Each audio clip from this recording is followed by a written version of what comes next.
Bonjour à tous et merci de prendre le rendez-vous avec nous ce lundi 26 avril 2021. C'est visiblement la saison des félicitations. Le chef de l'État béninois réélu au premier tour de l'élection présidentielle du 11 avril dernier est visiblement auréolé des congratulations de ses homologues de la sous-région et même de l'Hexagone.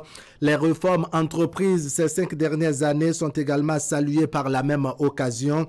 Doit-on voir à travers ce balai de lettres de félicitations une validation sans recul de l'élection de Patrice Talon par la communauté internationale et une leçon pour l'opposition? Eh bien, Arthur Martin élabore sur ce sujet dans un instant.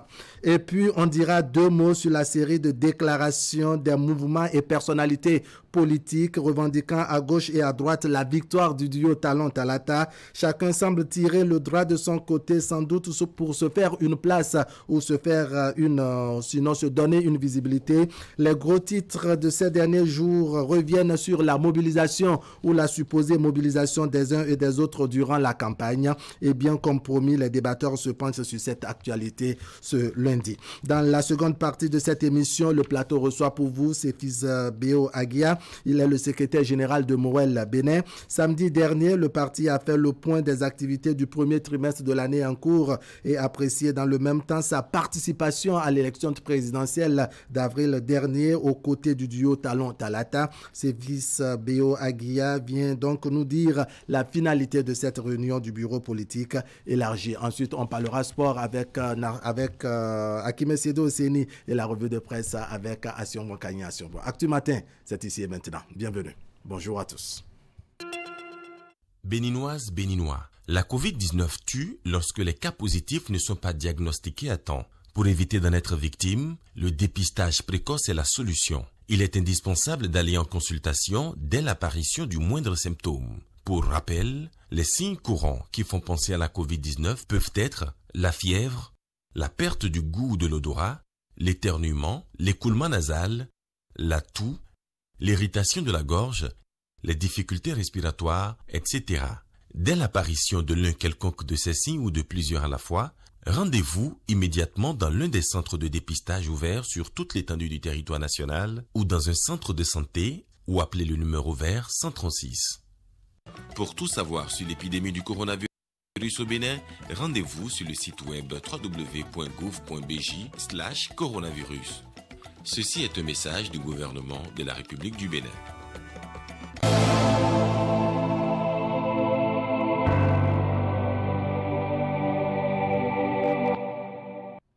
Voilà les gros titres de la presse nationale, à commencer par Fraternité, FADESP, UAC, cri de détresse d'un enseignant, notre maison brûle. Le journal qui nous apprend que la désignation la semaine écoulée du président du comité scientifique sectoriel du droit de l'université d'Abomey-Calavi n'est pas du goût du professeur Nikez Médé. Indigné, ce dernier a exprimé son état d'âme au ministre de l'enseignement supérieur et au recteur de l'université d'Abomey-Calavi. L'issue de cet épisode qui ne fait que commencer est très attendue. Achetez Fraternité et vous avez le reste des détails. Docteur Yvette Deguenon, éco-toxicologue, c'est risqué de récolter les plantes médicinales n'importe où. Et puis renforcement de l'énergie solaire au Bénin. Phoenix devient Engie Énergie Access Bénin avec la marque Maïsol. Agriculture au Bénin, Michité, le soutien à la création et à la gestion des exploitations agricoles. À la une maintenant du quotidien Le Matinal, violence préélectorale, la justice aux trousses des instigateurs, auteurs et complices. Il ne s'agit nullement d'une fixation sur les opposants comme le pensent les États-Unis. L'autre quotidien, après sa réélection à la présidentielle du 11 avril dernier, le chef de l'État, Patrice Talon, félicité par les présidents des grandes puissances. La primeur actualité au Bénin pour l'honorable Rachidi Gbadamassi, pas de dialogue sans justice. Et puis un an après la mise en œuvre du e-learning, HECM fait un point satisfaisant et se réengage. Le leader du jour, un an après l'avènement de e-learning au Bénin, HECM, le précurseur d'une mesure innovante, fait le bilan et maintient le cap. Et puis réforme dans le secteur de l'état civil au Bénin, les citoyens du septentrion reçoivent leur carte d'identité biométrique. Info matin, cabale contre l'UDBN après le chaos du duo Talon-Talata, des pétards mouillés contre l'Amazone Claudine Prudencio. Vague de félicitations. Nous sommes là avec Bénin Intelligent. Vague de félicitations pour le duo Talon-Talata. La communauté internationale reconnaît le carreau de Patrice Talon. Élection de Patrice Talon et Mariam Talata. L'UDBN de Claudine Prudencio confirme son hégémonie politique. Dabaro, le quotidien du Septentrion, participation citoyenne par le numérique. Le maire de la ville de Parakou, Sarako Tamou, le maire de Banikwara, Sarako Tamou, renforce la démocratie locale participative. Et puis, journée internationale des jeunes dans les TIC, le ministre Aurélie Adam Soulé Zoumarou, engagé pour l'autonomisation des femmes. Les 4 vérités. Première commune du Bénin au taux de participation à la présidentielle de 2021 avec 85,25%. Les populations de Lalo ont témoigné leur reconnaissance au chef de l'État du site, William Fangbedi. Quotidien le meilleur. Après sa brillante élection pour un second mandat, déjà une flopée de félicitations des pays de haute considération à Patrice Talon. Et puis principal acteur dans le premier rang pour le chaos du duo Talon-Talata, l'UDBN de Claudine Prudencio confirme son hégémonie politique dans tous les coins du Bénin. La Nation, journée mondiale de lutte contre le paludisme, objectif 0 cas presque atteint. Et puis Wilfried Léandre Hungbedi à propos du programme d'action du gouvernement 2021-2026. Le quinquennat à venir est éminemment social. Information à découvrir à la page 3 du quotidien de service public. L'informateur, mise en place de la salle numérique de l'EPP Gbeto, le directeur Alfred Gbetoro déplore l'absence d'Internet jusqu'à fin octobre 2020. Suite à sa réélection à la tête du Bénin, Patrice Talon reçoit plusieurs lettres de félicitations. Le Soleil Bénin Info pour sa réélection à la tête du Bénin à l'issue de la présidentielle du 11 avril dernier. Les messages des dirigeants du monde à Talon et au peuple béninois. Le Matin, réélu par KO au premier tour du scrutin du 11 avril dernier, avalanche de lettres de félicitations à Patrice Talon. Ses réformes saluées et encouragées à travers le monde. Et puis Parlement, rapport d'activité des 6 derniers mois du président Louis Vlavonou. Le bilan donc de Louis Vlavonou passé au scanner jeudi prochain. L'investigateur du jour pour finir, Bénin, 5 morts et 2 blessés dans un affrontement entre populations à Bembereke et puis commune de Toviclin. La surprise du maire Tozo à l'association des femmes balayeuses d'Adaroué. Voilà, tout rapide des parutions ce matin avec Fraternité qui revient donc sur ce coup de gueule du professeur Nikez Médé. FADESP UAC, cri de détresse d'un enseignant. Notre maison brûle, nous apprend le journal. Dr Yvette Deguenon, éco-toxicologue, c'est risqué de récolter les plantes médicinales n'importe où. Et puis renforcement de l'énergie solaire au Bénin, Phoenix devient Engie Énergie Access Bénin avec la marque Maïsol. Agriculture au Bénin, Michité, la solution à la création et gestion des exploitations agricoles. On va faire maintenant un tour à la régie avec la complicité des techniciens pour suivre l'actualité vue par la rédaction de Canal 3 Bénin.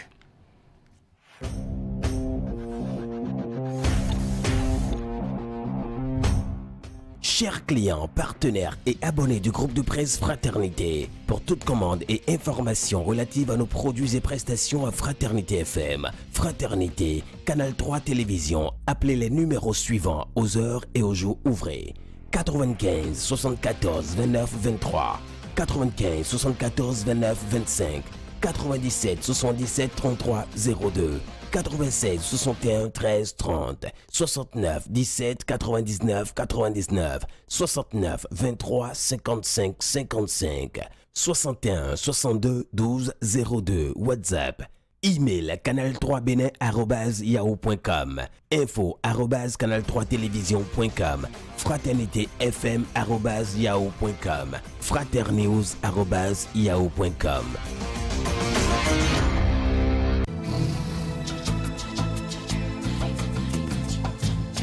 Vous aimez la qualité, vous exigez la finesse. Pour tous vos travaux en impression, flyers, affiches, dépliants, brochures, calendriers, facturiers, faire-part, cartes de mariage, cartes de visite et vos travaux en sérigraphie. Une seule adresse, l'imprimerie du groupe de presse Fraternité qui vous propose des prix défiant toute concurrence. Imprimerie Fraternité, c'est une équipe dynamique avec du matériel de dernière génération capable de vous produire en quantité, qualité et avec célérité. Imprimerie Fraternité, nous sommes situés à Ménotin dans l'avant de la station Sonacop. Contact 97 60 79 34, 95 34 10 47. À l'imprimerie du groupe de presse Fraternité, la qualité est garantie.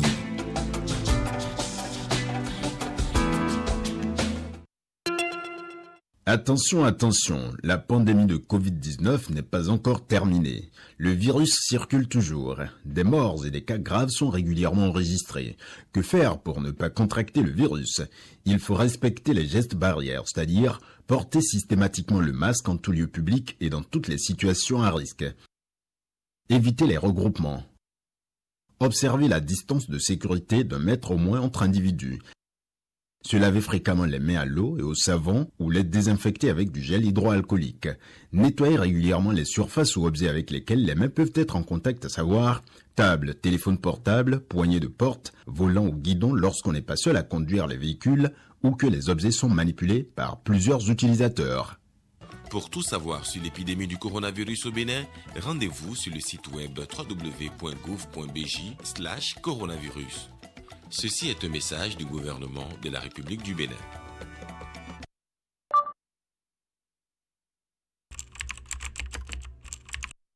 Votre chaîne Canal 3 Bénin à portée de main.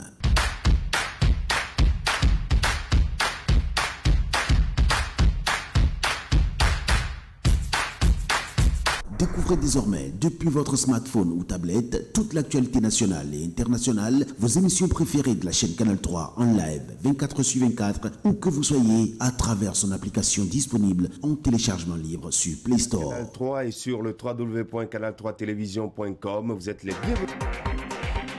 Canal 3, la passion de l'image. Bonjour. Oui, bonjour. Allez, on est avec vous sur voir l'actualité vue donc par la rédaction de Canal 3 Bénin.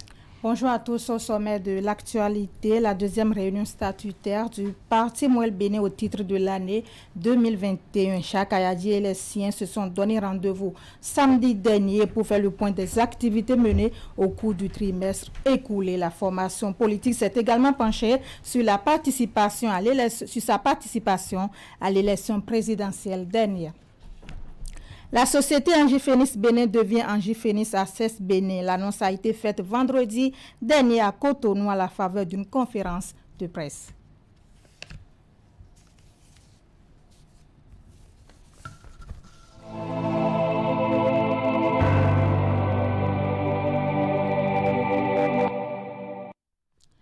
À nouveau, bonjour. Le Parti Mouel Bénin a tenu week-end dernier sa deuxième réunion statutaire pour le compte de l'année 2021. Occasion pour le bureau politique élargi de faire le point des activités menées au cours du trimestre écoulé. Le parti a également fait le bilan de sa participation à l'élection présidentielle du 11 avril dernier.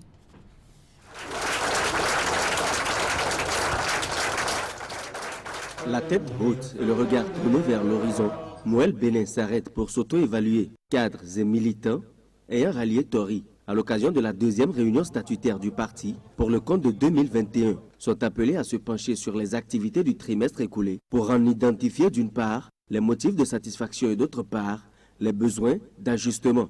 Nous tenons cette seconde rencontre-là, ce jour-ci à Tori-Bosito, pour faire le point de nos activités durant le trimestre, nous projeter pour celles qui arrivent et aussi sur tout l'agenda d'activités que nous avons pour le reste de l'année. Les présentes manifestations doivent être pour nous l'occasion d'éclosion et de promotion d'une réflexion axée sur les opportunités d'enracinement du militantisme efficace du plus haut niveau au plus simple pour la réalisation de notre rêve commun. Cette séance a permis de faire le point de la participation du parti à la campagne du duo Talon Talata, de faire le point des activités du parti pour le premier trimestre de l'année 2021, de projeter les activités jusqu'à la fin de l'exercice courant et de poser les bases en vue de la participation éventuelle aux élections législatives de 2023.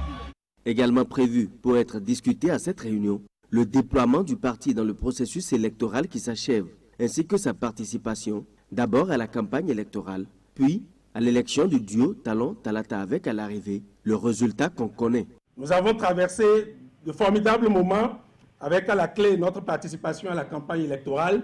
C'est le clou aussi des activités de ce trimestre. Et il a été annoncé que les responsables qui se sont spécifiquement occupés de cette tâche au niveau du parti vont pouvoir nous faire le point ici. Notre équipe nationale de campagne a su faire preuve d'imagination novatrice pour montrer au peuple béninois, dans un langage accessible et compréhensible, le bilan du président Patrice Talon de 2016 à 2021. Cette victoire est celle de la mouvance présidentielle tout entière. Donc, elle est nôtre parce que nous sommes partie prenante de cette mouvance. Ce sont autant de motifs de fierté pour zéro triomphalisme. Bien au contraire, le parti de Jacques Ayadji se veut, en dépit des circonstances, d'une lucidité qui fait les grands. Et demain se préparant aujourd'hui, un concept va voir le jour. 2023, c'est maintenant. Effectivement, 2023 à Mouel Bénin doit être maintenant. Au vu de ce que nous avons vécu depuis 2018. Parce que ce serait grave, encore une fois, si nous ne répondons pas oui à ce rendez-vous-là. Un oui avec la présence de notre logo parmi les logos en compétition. Se lever tôt, c'est par exemple créer et mettre au travail dès à présent un comité de candidature en vue des élections législatives prochaines. Le comité a 6 mois pour rendre un rapport, lequel sera soumis à l'analyse des cadres et des militants dès les prochaines assises, prévues pour se tenir en juillet prochain.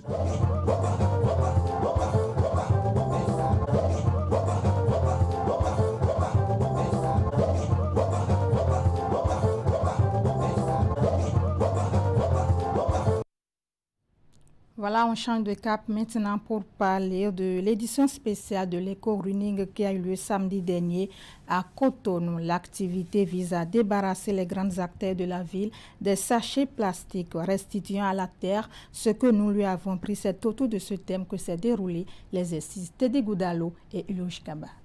Des tonnes de sachets plastiques collectés sur les grandes artères de la ville de Cotonou tôt ce samedi 24 avril 2021. Ces hommes et femmes, mobilisés pour la circonstance, se sont offerts le plaisir d'assainir quelques rues de la capitale économique à travers cette édition spéciale de Eco Running. L'initiative vise à attirer l'attention sur l'importance de préserver la terre et donc l'environnement. Cette semaine, nous célébrons la journée mondiale de la terre. Partout au monde, dans 182 pays, le monde se mobilise pour sensibiliser les populations sur l'importance de protéger la terre, la planète. Et donc, par rapport à cette manifestation, nous avons voulu organiser un éco-running spécial pour montrer à nos populations que la terre, c'est notre bien commun. La terre, c'est une responsabilité commune et que chacun à son niveau peut adopter des comportements pour protéger la terre, pour protéger notre biodiversité, pour qu'on puisse avoir de l'air pur à respirer, pour qu'on puisse avoir de la nourriture à manger, enfin bref, pour qu'on puisse vivre en bonne santé. Restituons à la terre ce que nous lui avons pris, c'est l'intitulé du thème qui a mobilisé les attentions lors de ce numéro spécial de Eco-Running. De petits enfants se sont également prêtés à l'exercice pour la protection de la biodiversité.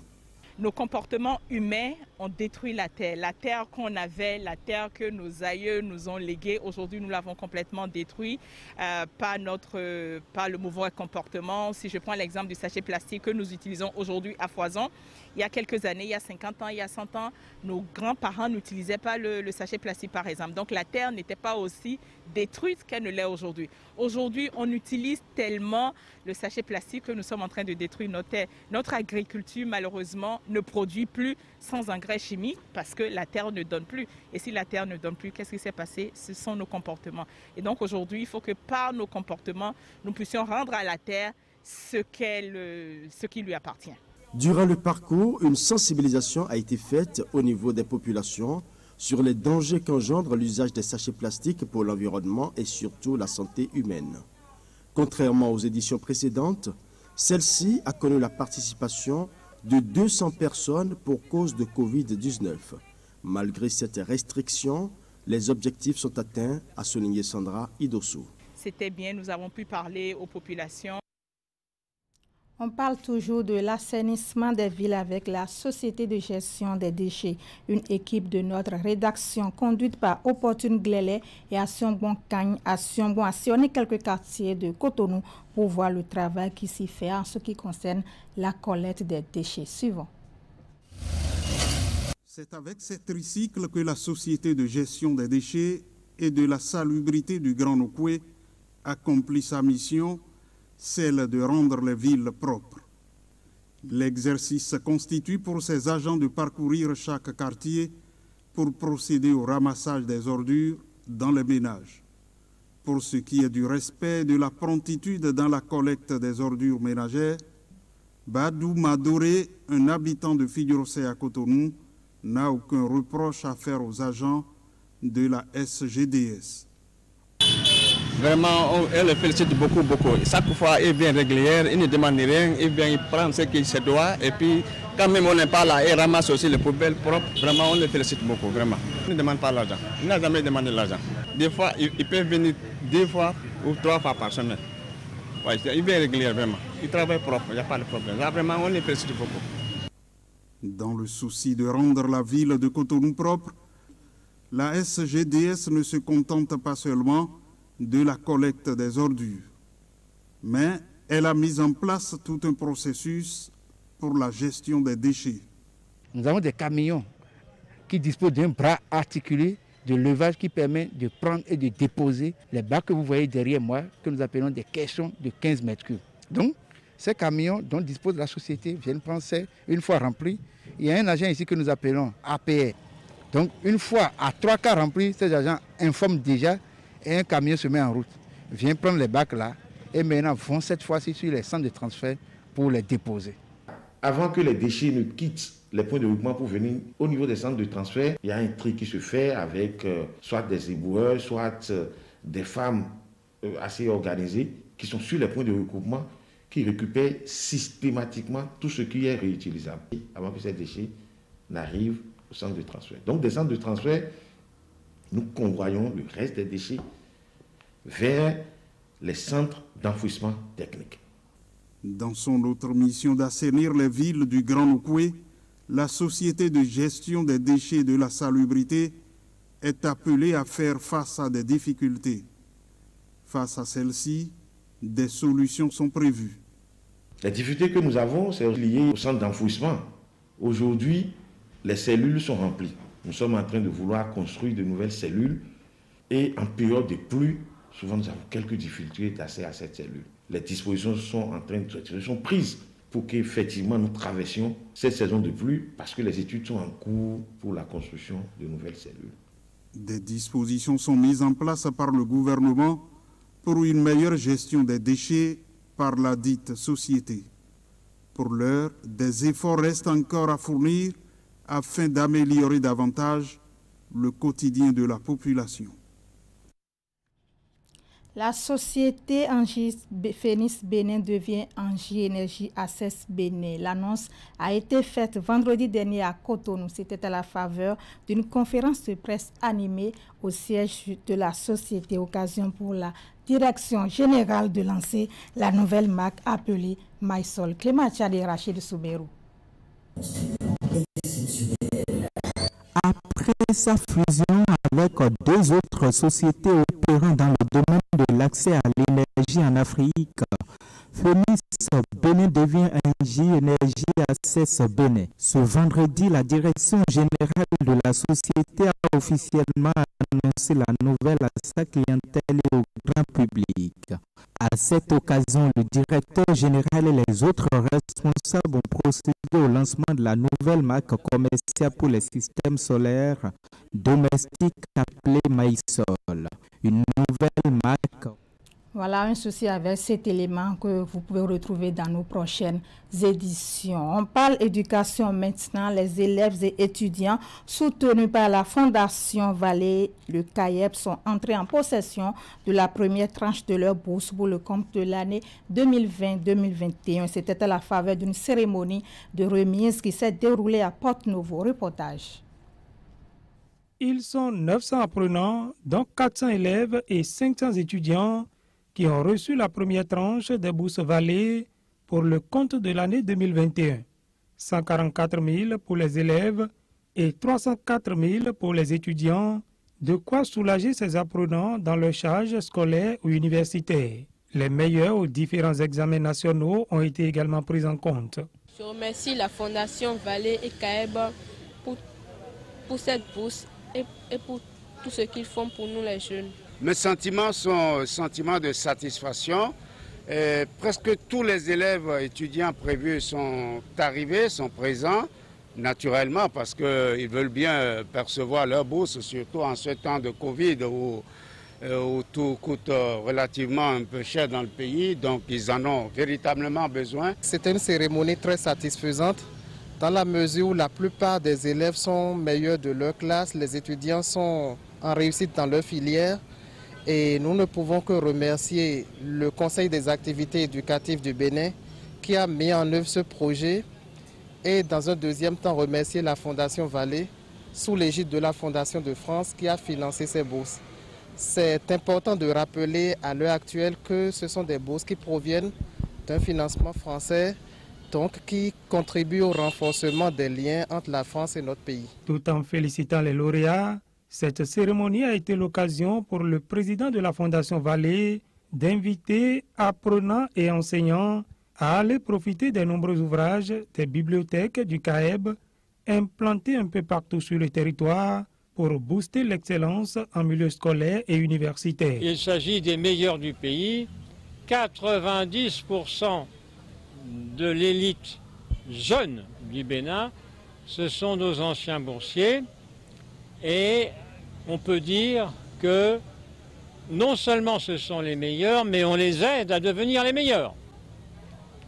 Par exemple, depuis plusieurs années, le meilleur collège du Bénin est le collège catholique de Lokossa, qui a eu la majeure du bac A2, puis le major et le second du bac D, puis la majeure du bac C qui est en France actuellement à Toulouse, et ensuite, le major du bac C, à qui j'ai remis la bourse. Mais la bibliothèque CAEB Fondation Vallée se trouve à proximité du collège catholique de Lokossa, exactement comme dans le sud. Vous avez les bibliothèques du CAEB Fondation Vallée à Attaqué, à Porto-Novo. Vous en avez également à Natitingo, Djogo, Abomey, Paraco. Et puis notre filiale Bénin Excellence à Calavi et à Godomé. C'est le premier réseau de bibliothèques de toute l'Afrique francophone. Et nous avons les livres les plus récents, les plus modernes. Les enseignants et les étudiants y sont bienvenus. Nous allons atteindre sans doute cette année 1 800 000 lecteurs. 4 fois plus que la Bibliothèque nationale de France. Donc, ma foi, je crois que les Béninois n'ont rien à envier aux Français. Cette cérémonie de remise de bourse Vallée, organisée ici à Porto Novo, va également se faire dans d'autres villes du pays afin de primer les meilleurs des autres départements.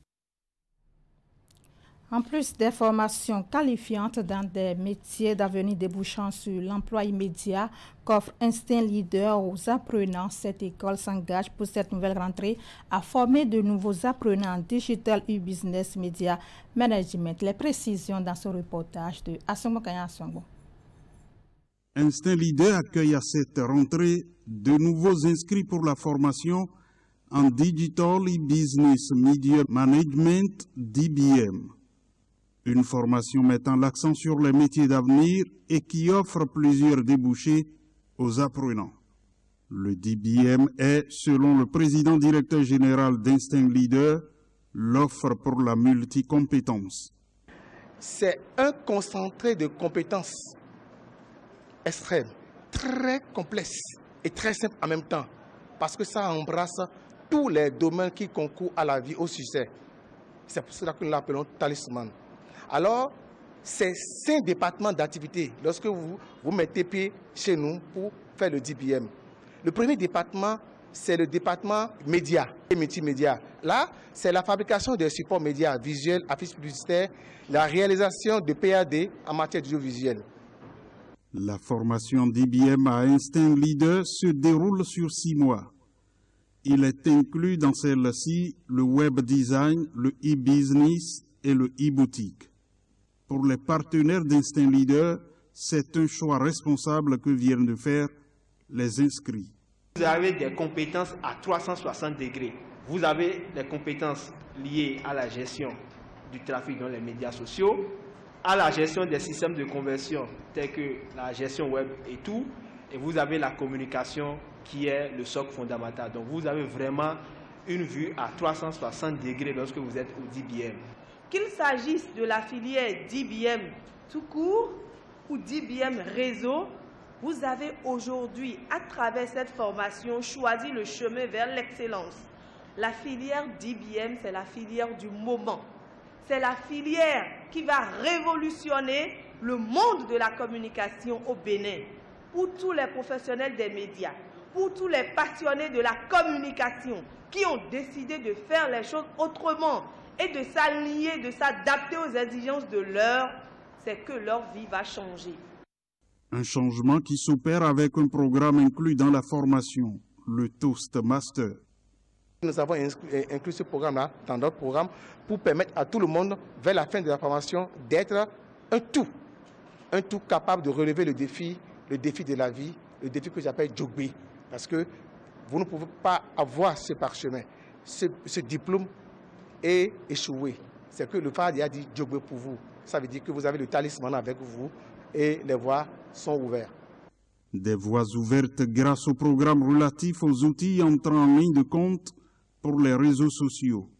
Pendant la formation, les apprenants font 3 mois de pratique en expérimentation, 2 mois de rédaction de mémoire et 1 pour la soutenance.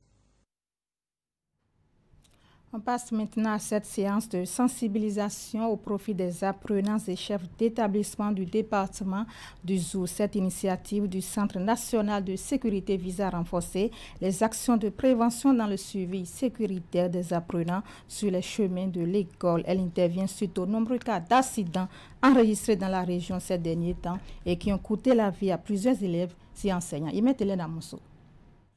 Les routes de notre pays tuent. Chaque année, 700 Béninois subissent les affres de l'insécurité sur les routes, parmi les victimes de jeunes gens et surtout des enfants. Dans le département du Zou, ces derniers mois, nombre d'apprenants sur le chemin de l'école ont été fauchés par des motos et autres moyens de déplacement. Le malheureux événement du CG de Rongoumé, où nous avons perdu, suite à un accident de circulation, 3 de nos apprenants. Mais avant et après le CG de Rongoumé, nous avons eu également des enfants de retour du CG de Pétépo ont été fauchés par un véhicule transportant du ciment du lycée technique de Poïcon où nous nous trouvons pour aller à Bomé. 2 enfants qui se sont remorqués sur leur moto ont été fauchés par un autre motocycliste. Et également un autre enfant qui est à vélo a été tué sur les dos d'Anna en face du CG de Goro. Ça commence par être trop. Nous avons saisi la direction générale du Centre national de sécurité routière qui n'a pas tardé à répondre. Avec l'ensemble des chefs des établissements d'enseignement secondaire, technique et de la formation professionnelle de la région, les responsables du Centre national de sécurité routière, CNSR, ont évoqué la question ainsi que les perspectives d'ici l'horizon 2030. Les échanges ont eu pour terme la sécurité sur le chemin de l'école, prendre conscience et agir. La rencontre vise à engager davantage la responsabilité de ces chefs d'établissement dans le suivi sécuritaire des apprenants sur les axes routiers. Cette implication va permettre de prévenir au mieux les accidents, notamment les décès d'écoliers et d'élèves. Nous avions constaté que beaucoup de nos apprenants sont impliqués, sont fauchés, sont touchés dans les cas d'accident. Et comme tout responsable pédagogique, et ils ont voulu comprendre qu'est-ce va être leur contribution. Et nous avions répondu favorablement et nous leur avons enseigné un peu les quelques notions, les quelques rappels dont ils ont l'obligation de faire à ces apprenants, en attendant que nous puissions insérer dans les curricula l'éducation routière en milieu scolaire, de retour dans les établissements, d'informer les enseignants et les enseignants en retour devant les élèves dans les salles de classe pourront prendre quelques minutes de leur précieux temps de cours pour sensibiliser nos apprenants. D'autres initiatives vont suivre parce qu'ils ont promis de nous trouver des ralentisseurs à poser devant les établissements. À la suite de l'étape du zoo, Obé Adou Konou et son équipe pensent rééditer les échanges dans d'autres départements. À ces rencontres, les facteurs de risque, les données statistiques, des approches de solutions en plus des mesures à prendre vont être abordées. Voilà, c'est la fin de cette session d'information que je vous remercie d'avoir suivi. L'information continue sur Actu Matin Wahab. Oui, Ingrid, l'information continue sur Actu Matin et sur Canal 3 Bénin.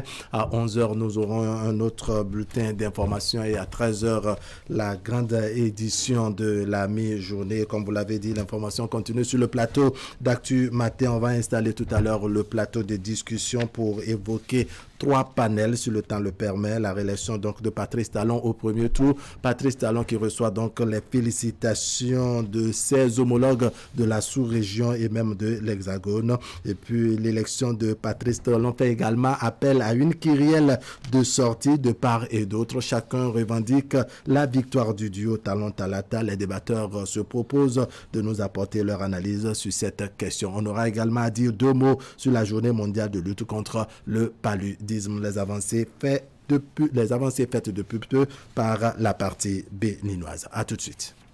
Depuis toujours, les hommes ne cessent d'explorer, découvrir, faire des rencontres, se déplacer pour diverses raisons. Mais lorsque la qualité d'un voyage sort de l'ordinaire et de la routine pour devenir plaisir, on l'appelle Vitespress. Vitespress, votre nouvelle compagnie de transport en bus, une nouvelle expérience pour de nouvelles aventures. Avant votre départ, profitez d'une magnifique salle d'embarquement climatisée avec connexion Internet et télévision par satellite. Une fois à bord des bus Vitespress, laissez-vous bercer par le siège confortable et inclinable, leur grande vitre panoramique. Aussi, bénéficiez du Wi-Fi gratuit à bord, de prises électriques 220 volts pour recharger vos appareils électroniques. Et comme ne faisons pas les choses à moitié, une hôtesse est à votre disposition de jour comme de nuit pour votre bien-être. Innovation, confort, sécurité. Vitespress, une nouvelle expérience voyage en bus de Cotonou vers l'intérieur du Bénin. Complément d'information 68 81 81 81 www.vit.express.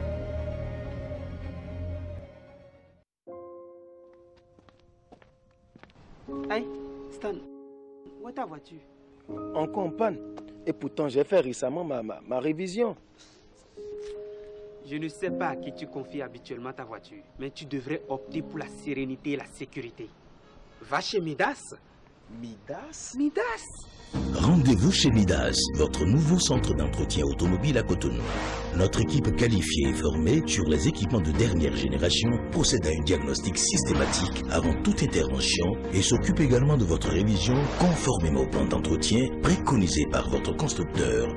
Nos techniciens interviennent aussi sur le freinage, la batterie, la suspension, mais également la climatisation, la distribution, l'embrayage et l'échappement. Stade, c'est quoi ce sourire-là? Mon ami, c'est le sourire de plaisir retrouvé. Toi, tu es allé chez Midas. Midas, pour vous, on se dépasse. Terre et Associés, nouvelle génération, Tank SA est une entreprise créée en 2000 qui produit et distribue des poussins d'un jour, spécialement de type Ponte et Cher, de race Lowman Bro et Ross 308. Elle dispose de 2 sites de production. Le premier, basé à Toricada, est une ferme de poules reproductrices. Les œufs à couver produits sont conservés dans une chambre froide pendant 5 à 7 jours, puis transférés sur le deuxième site, basé à Abomey-Calavi.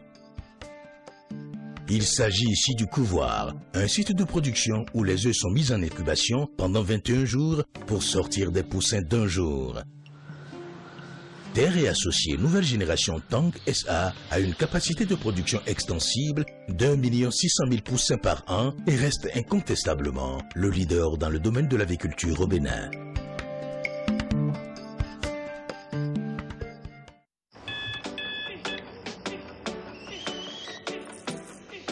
Vous n'attendez pas la vie. Vous allez à la rencontre de la vie. Il ne s'agit pas de savoir combien de chance vous avez. Ce qui compte, c'est ce que vous en faites. Tasse après tasse. Matinée après matinée. Commencez en force. Finissez en force. Tout commence avec un Nescafé.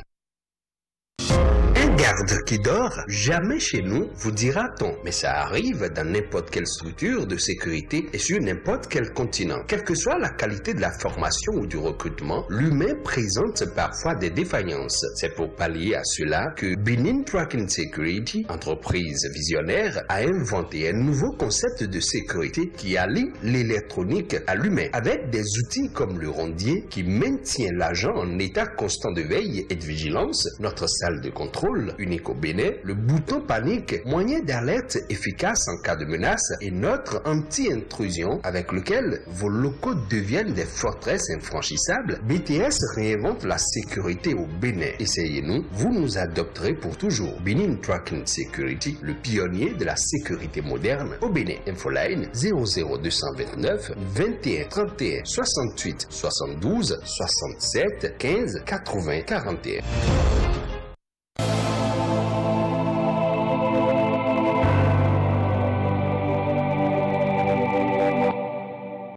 Voilà, dans la deuxième partie de cette émission, le plateau reçoit le secrétaire général du parti Mouel Bénin, à la personne donc de ses fils Béo Aguia. Samedi dernier, donc, le parti Mouel Bénin a fait le point du premier trimestre de ses activités et apprécié dans le même temps sa participation à l'élection présidentielle du 11 avril dernier. Aux côtés du duo Talon Talata, ses fils Béo Aguia viendra nous dire donc que la rencontre était ouverte à tous les militants. Emmanuel Niambossou, bonjour. Bonjour, Akibé Sedo Sénou, bonjour. Bonjour. 3 panels annoncés ce matin. On va parler de la réélection de Patrice Talon au premier tour. Patrice Talon qui reçoit de part et d'autre les félicitations de ses homologues, aussi bien de la sous-région que de l'Hexagone. Doit-on qualifier cela d'une validation, Herman Niambossou, d'une validation de l'élection de Patrice Talon par la communauté internationale?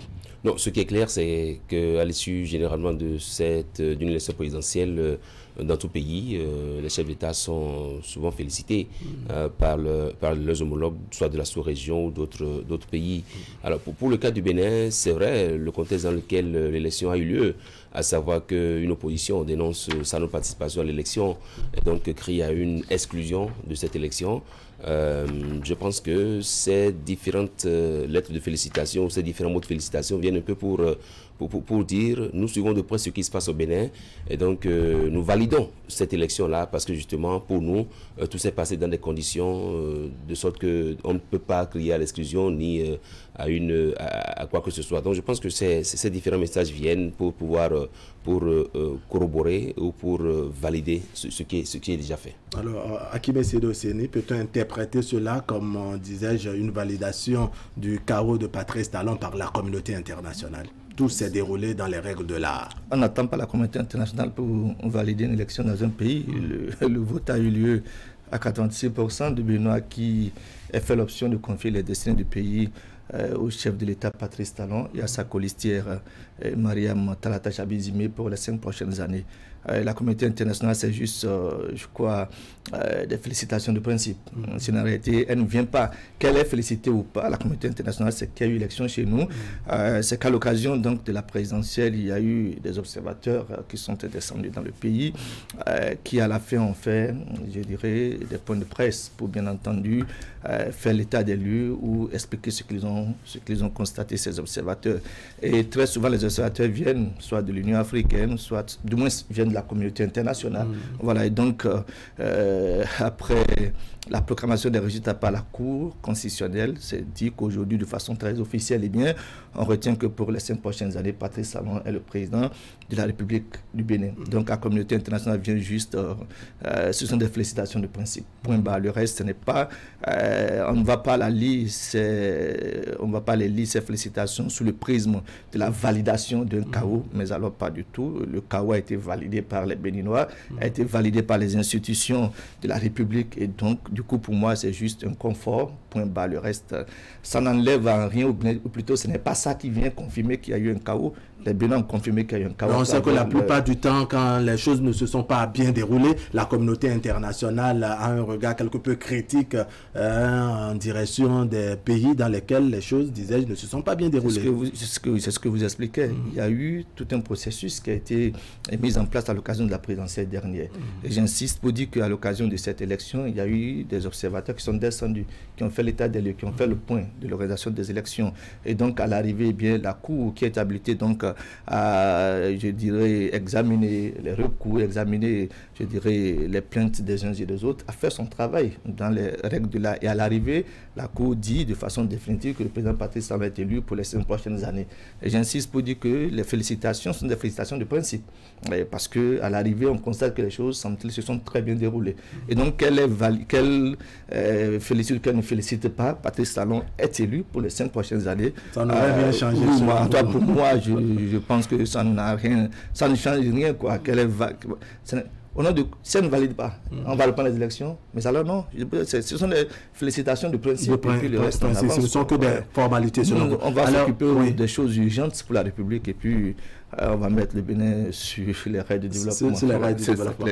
Herman Anyambosso, quelle leçon pour l'opposition? L'opposition qui a créé exclusion, l'opposition qui a créé boycott, l'opposition qui a appelé d'une manière ou d'une autre à vandaliser des édifices publics. Non, quoi qu'on dise, je pense que c'est un camouflet pour l'opposition. Parce que n'oubliez pas le contexte dans lequel s'est tenue cette élection présidentielle-là, où l'opposition à Patrice Talon ne rate aucune occasion, d'ailleurs, d'écrire une lettre, de dénoncer des lettres ouvertes ainsi, pour appeler la communauté internationale à un peu comme venir au secours du peuple béninois qui serait en train de souffrir. Il se fait que malheureusement, cette communauté internationale est restée muette à voir un peu ce qui se passe au Bénin, mais a dû constater sans doute que tout s'est passé dans les règles de l'art. Pour moi, c'est un camouflet pour l'opposition. Oui, c'est vrai qu'Akimé parlait tout à l'heure de confort. Moi, je dirais juste que c'est bon pour le moral, ces différentes lettres de félicitations à Patrice Talon, parce que justement, le Bénin ne vit pas en vase clos. Et n'oubliez pas, vous l'avez su comme moi, qu'en plein processus électoral, le Bénin a pu décrocher des financements. Oui. Cette communauté internationale aurait pu émettre des réserves par rapport à ce qui se passe au Bénin. Cette communauté internationale, donc ces différents pays avec lesquels le Bénin est en partenariat ou à des coopérations, voilà, aurait pu dire nous avons des réserves par rapport à la gouvernance actuelle qui a été faite. Nous avons des réserves par rapport à celui qui a été élu.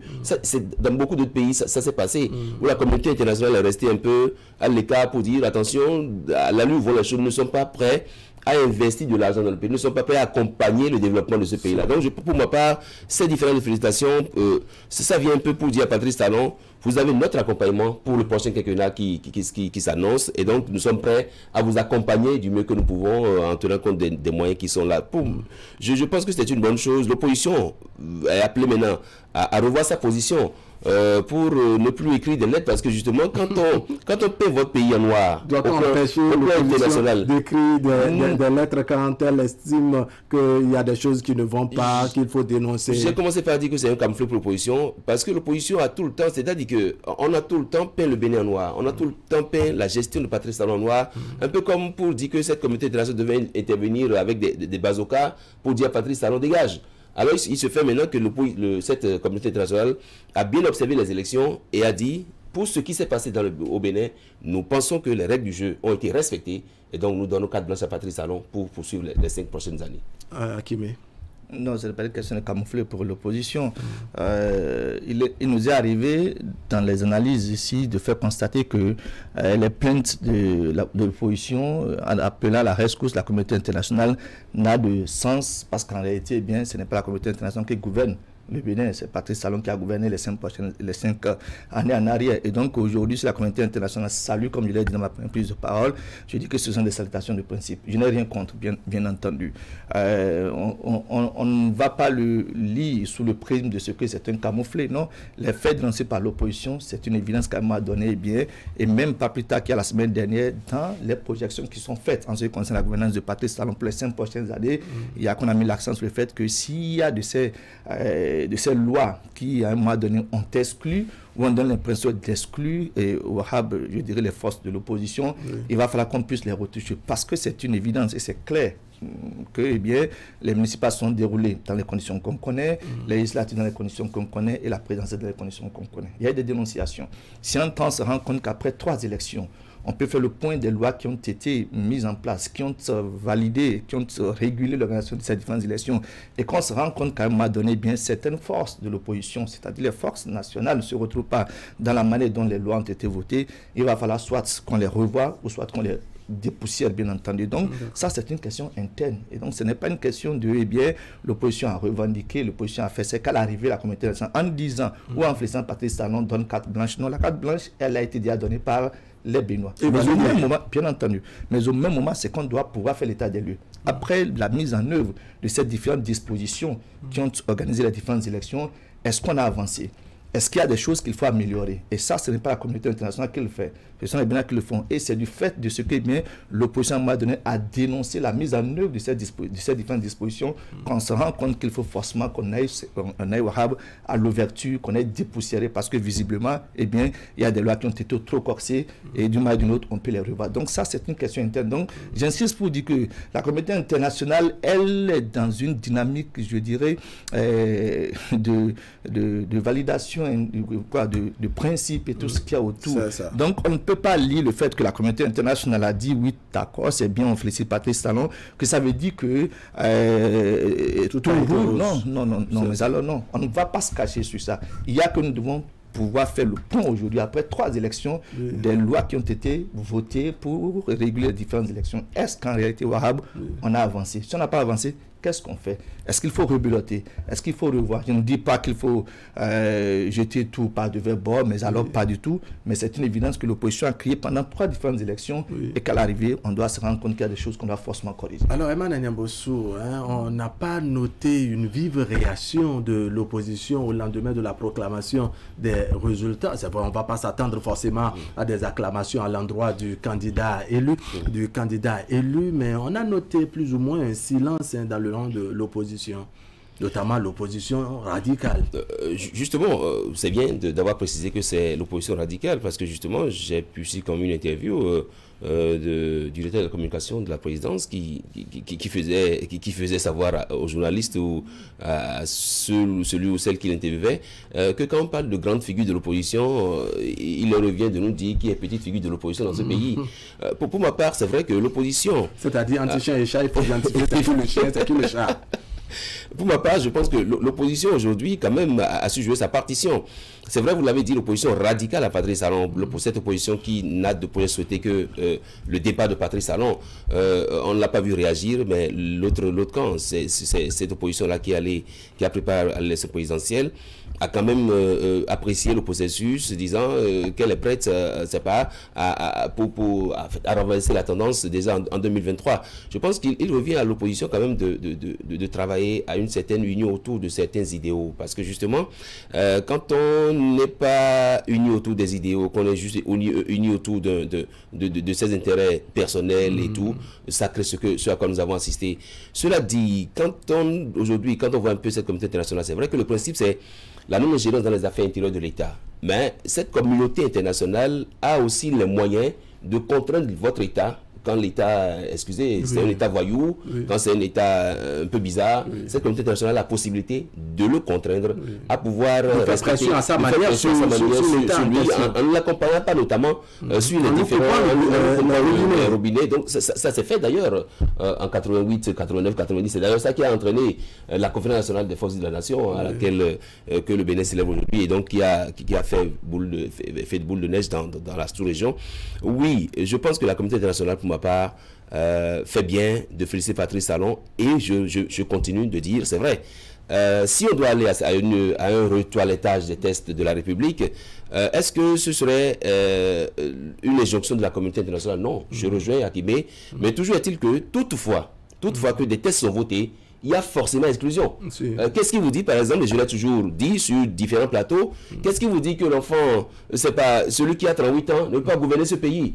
Pourquoi est-ce qu'on pense qu'il faut avoir forcément 40 ans? Autrement dit, même la Constitution de 1990 originelle demeure pour vous. Dans tous les cas, on ne fera jamais la volonté de tout le monde. Il y a toujours des exclusions partout. Akimé, comment interprétez-vous ce silence qu'on a noté dans le rang de l'opposition dite radicale au régime en exercice?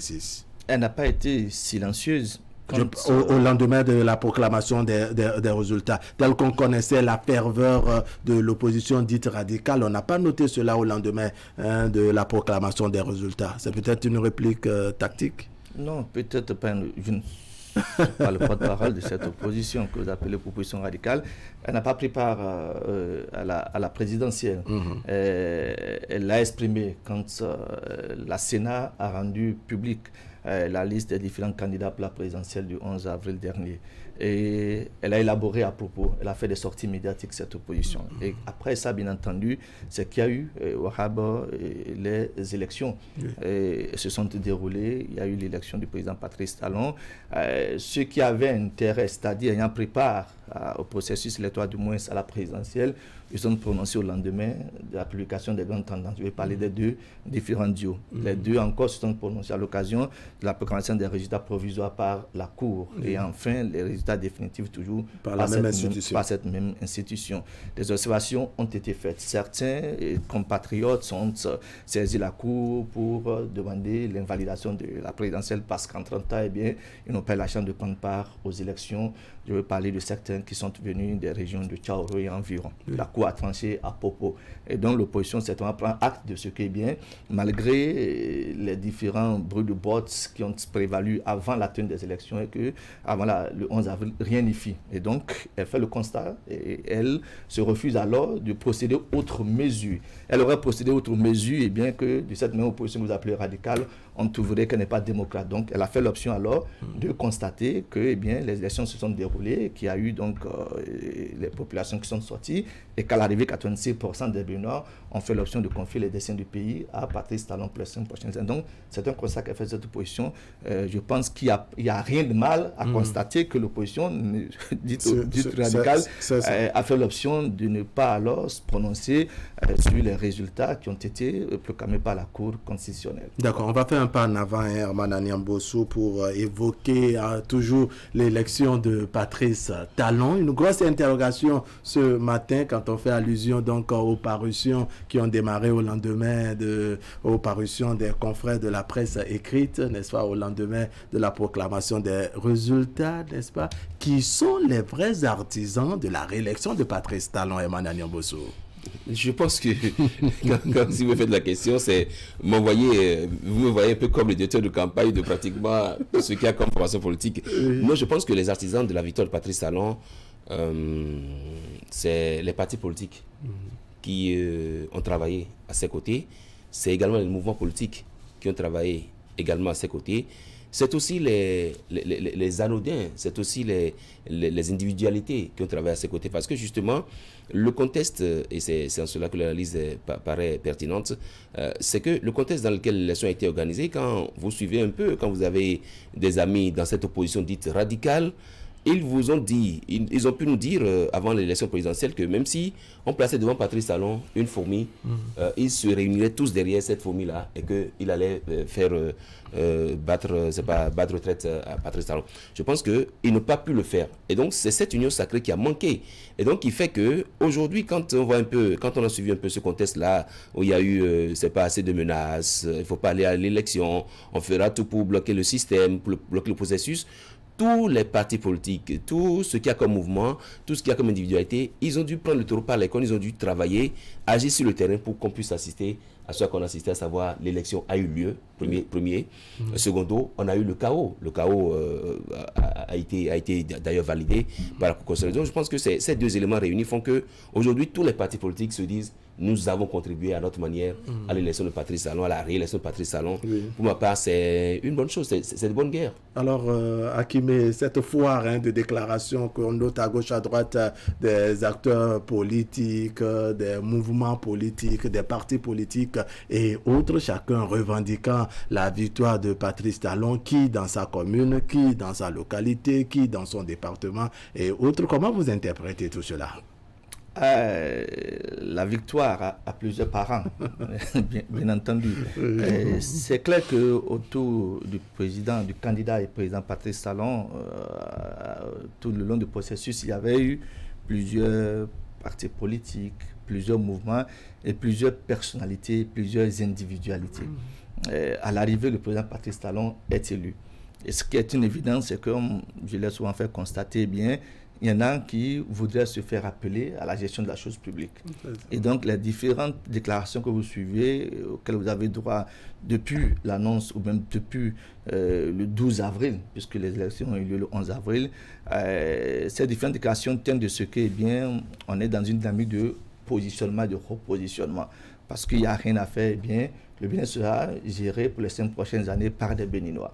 Et donc, chacun se positionne pour dire, eh bien, c'est nous qui avons fait sortir le grand lot pour, bien entendu, permettre à Patrice Talon de se voir réélu. Même si, entre-temps, les consignes qui avaient été données, c'est que chacun se confonde dans les deux grands partis politiques qui soutiennent les actions de Patrice Talon pour battre campagne. La preuve, c'est qu'au-delà des deux, les trois autres, le parti de Moël Bénin, le PRD et puis l'UDBN, ont été associés à la grande équipe de campagne, la coordination pour le candidat présidentiel. Mais malgré ça, il y a eu des individualités, il y a eu des mouvements, il y a eu des associations qui sont descendues sur le terrain et qui ont fait le job.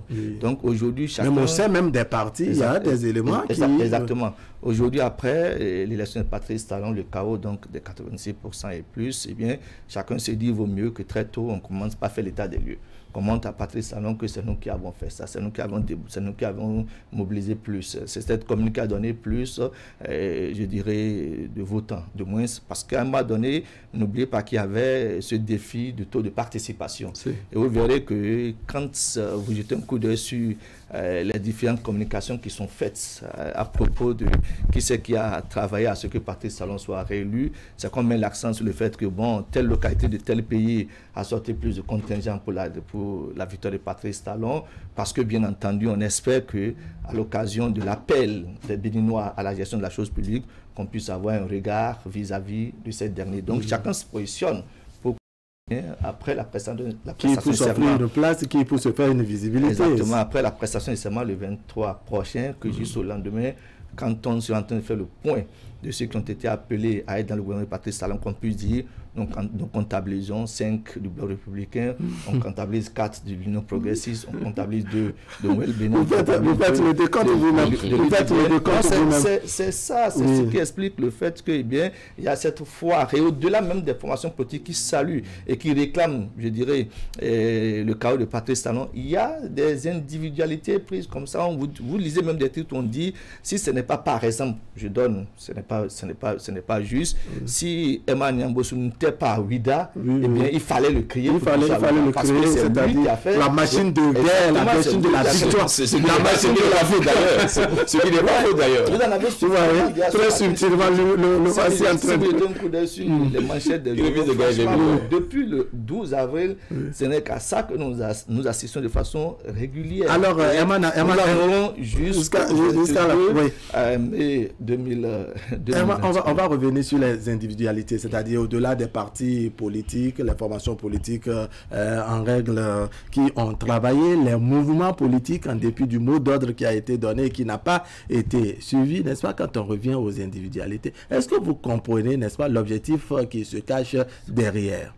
Non, justement que je ne vois pas dans un pays toutes les personnes en âge de voter appartenir forcément à des mouvements ni à des partis politiques. Il y a forcément des gens qui ont quelques moyens à mettre à la disposition. Il y a des gens qui ont aimé la gestion de Patrice Talon, sa gouvernance, et qui se disent il faut accompagner cet homme dans sa vision pour le pays. Et donc, moi, je comprends que quelqu'un, un peu comme, je sais pas, je prends un exemple aussi, Akimé, puisse se lever et dire non, ça peut arriver. Un peu comme, c'est vrai que c'est peut-être ça qui a manqué au niveau du côté de l'opposition. Ils auraient pu susciter des individualités aussi pour dire attention, Akimé, telle personne soutient telle candidature. On n'a pas assisté à ça, on a assisté juste à ces différentes sorties. Et donc, cette individualité pour montrer à Patrice Talon, oui, on n'a pas besoin forcément, parce que justement, moi, je suis allé couvrir une activité comme ça où le monsieur, il vient d'Allemagne. Il dit pour ce qu'il a vu faire au Bénin, quand il est revenu une fois au pays, ce qu'il a vu, le résultat qu'il a vu, s'appelait en faveur de la version Patrice Talon. Il dit qu'il ne demande pas qu'on le nomme. À la limite, ceux qui sont à côté de lui, ceux qui l'ont accompagné dans cette action-là, ceux-là peut-être peuvent avoir des ambitions, mais il dit non, que lui personnellement, il ne veut rien de Patrice Talon. Il veut juste montrer que oui, ce qui se fait dans mon pays, je suis d'accord. Parce que justement, n'oubliez pas le contexte aussi. En 1996, ce n'est pas tant le bilan économique de Soglo qui a fait qu'il est parti. Oui. Le président Soglo a fait un très bon bilan au plan politique avec tout ce qu'il y avait comme, c'est pas, paiement des salaires, les réformes qu'il a opérées en son temps. Mais ça n'a pas empêché l'événement de le faire partir. Et donc je pense que chez Chaudé, créant l'eau froide, ça a pu susciter toute cette vague de soutien à Patrice Talon pour qu'on n'assiste pas à ce à quoi on assistait en 1996. Donc les individualités étaient les bienvenues aussi. Alors, Akimé Sédou Séné, il y a eu des bataillons, des inconnus au bataillon, des gens qu'on n'a visiblement pas vus sur le terrain ou peut-être qui ont été cachés par les actions, la grande déferlante des formations politiques officielles, mais qui sont les tout premiers à revendiquer la victoire. C'est normal. Vous voyez la différence entre la présidentielle de 11 avril dernier et celle d'il y a 5 ans. C'est qu'il y a 5 ans en arrière, eh bien, il n'y avait pas eu au lendemain de la présentation des résultats, je dirais, cette déferlante de déclarations tendant à faire constater que c'est elle qui a pris fait et cause pour que Patrice Talon soit élu président de la République, parce que le contexte était bien différent. Cette fois-ci, constaté avec moi, Wahab Ali Para, que, eh bien, je l'ai dit au lendemain de la présidentielle qu'il y avait carrément pas match entre Patrice Talon et les différents candidats qui étaient en face. Ça, c'est une réalité. On a beau tourner le truc dans tous les sens, eh bien, Patrice Talon avait une longueur d'avance sur les deux duos qui étaient en face de lui. Le duo Alassane Soumana Dimba a fait le combat qu'il peut faire, et ça, j'insiste là-dessus, pour décrocher les 11 et quelques %. Peut-être qu'il en aurait eu davantage si certaines régions qui pourraient être considérées comme des fiefs de la force que le peuple émergent avait pris part à la présidentielle. Peut-être qu'ils auront eu plus de 11%, peut-être même 15%, c'est-à-dire égaler ce qu'ils avaient eu à l'occasion des élections communales et municipales de 2020. Et donc, il n'y a rien à faire. Vous voyez, c'est une déferlante autour de Patrice Talon. Et j'insiste pour dire qu'on n'a pas 50 portefeuilles ministériels. Nous n'avons pas suffisamment, je dirais, ce n'est pas à l'occasion de cette présidentielle qu'on va encore créer d'autres directions générales et tout ce qu'il y a autour. Oui. Il y a un homme qui seront appelés à gérer le pays. Oui. Mais quand vous jetez un coup d'œil sur les différents soutiens de Patrice Talon, franchement, quoi, c'est vrai qu'on dira que Patrice Talon a le dernier mot, mais ça ne va pas être facile. D'abord, c'est-à-dire vous interrogez ou, comment dire, à la clé de répartition ou au style de remerciement. Je n'ai pas voulu l'utiliser comme ça, mais je vais être obligé, je dirais, d'emprunter votre expression. Comment ça va se gérer?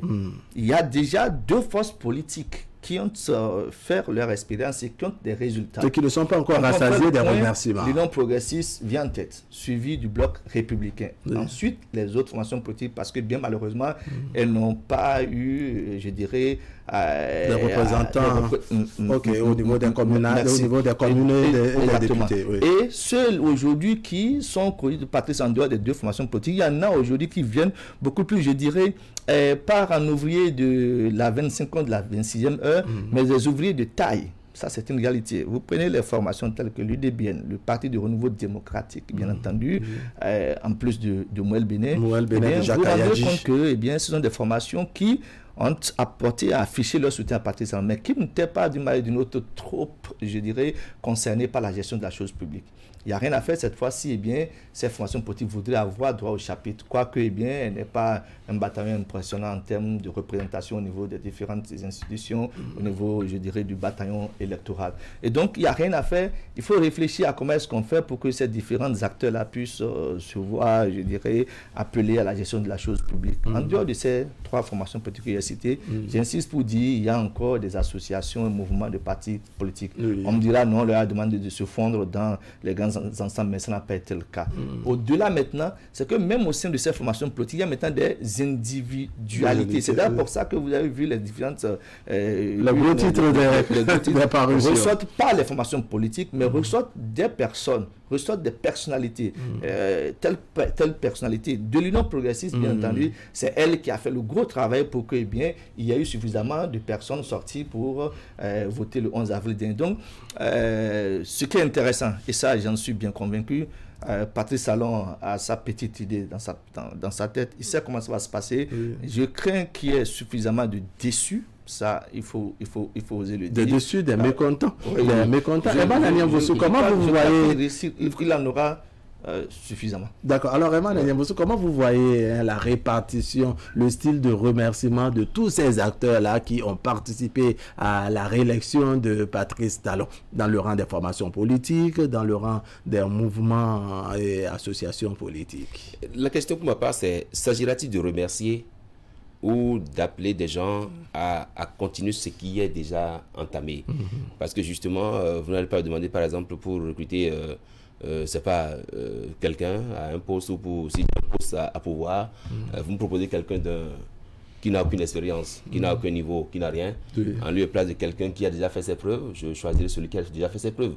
Donc pour ma part, il reviendra aux partis politiques déjà de commencer par apprêter leur CV, les CV des différentes personnalités qu'ils voudraient bien positionner à différents postes de responsabilité. Moi, je ne raisonne pas en termes de partage de gâteaux ni de quoi que ce soit, parce que ici, il ne s'agit pas d'un gouvernement ou d'un président qui est élu pour la première fois. Il a déjà été élu, il a déjà fait suffisamment d'œuvres sur le terrain. On a vu les différentes actions. Un PAG mais pour sa réélection, il avait besoin des acteurs sur le terrain. Oui, il a eu besoin d'eux. Et comme vous l'avez dit, il y aura forcément des déçus, il y aura forcément des mécontents. Mais toujours est-il que si ces partis politiques sont conscients de ce qui se passe aujourd'hui au Bénin, ils doivent déjà préparer de bons éléments pour que Patrice Talon n'ait pas forcément à leur dire attention, j'ai voulu avoir telle personne, mais vous m'avez proposé telle personne d'un niveau inférieur, donc je préfère prendre telle autre personne. C'est aussi ça qui se joue au niveau des partis politiques. Le gars n'a aucune qualification, mais on se dit parce que c'est moi qui ai soutenu Patrice Talon pour sa réélection, je propose le gars, il va vous dire... C'est-à-dire, il gagnerait, n'est-ce pas, ses soutiens gagnerait à proposer les meilleurs pignons. Les meilleurs pignons pour que Patrice Talon n'ait pas le choix, quoi, qui disent attention, ok, et je vais le mettre à le pouvoir. Donc, un peu comme il a dit, l'UDBN aujourd'hui. Mais ce qui aujourd'hui, pour ma part, reconforte ces différentes formations politiques, je veux parler de l'UDBN par exemple, c'est le fait que Patrice Talon ait pu être présent à un de leurs congrès. Oui. Vous voyez, ceux qui ont vu l'UDBN patauger seul se sont dit non, bon, c'est un soutien comme ça. Surtout un parti politique dirigé par la seule femme. Pas la seule femme. On se dit non, ce parti ne vaut rien, ce parti n'a pas de militants, n'a pas de si. Mais il a fallu que Patrice Talon aille soutenir, marque sa présence au côté de cette formation politique pour que, boum, à Godomé, environ Calavi et tout. Et vous avez vu la dame, elle s'est mise sur le terrain. On comprenne davantage de ce que on l'a vu battre campagne réellement aux côtés pour cette élection présidentielle. Idem pour le PRD. Vous avez vu Maître Adrien Gwedji faire le porte-à-porte, passer de maison en maison. Même quand lui-même était candidat, ce n'est pas évident qu'on l'ait vu faire autant de sorties. Je pense que toutes ces formations politiques, en faisant ça, il y a eu forcément un deal. Et je veux croire que ce deal soit respecté. D'accord. Alors, vous attendez à ce que le deal soit respecté, moins de déçus, moins de mécontents?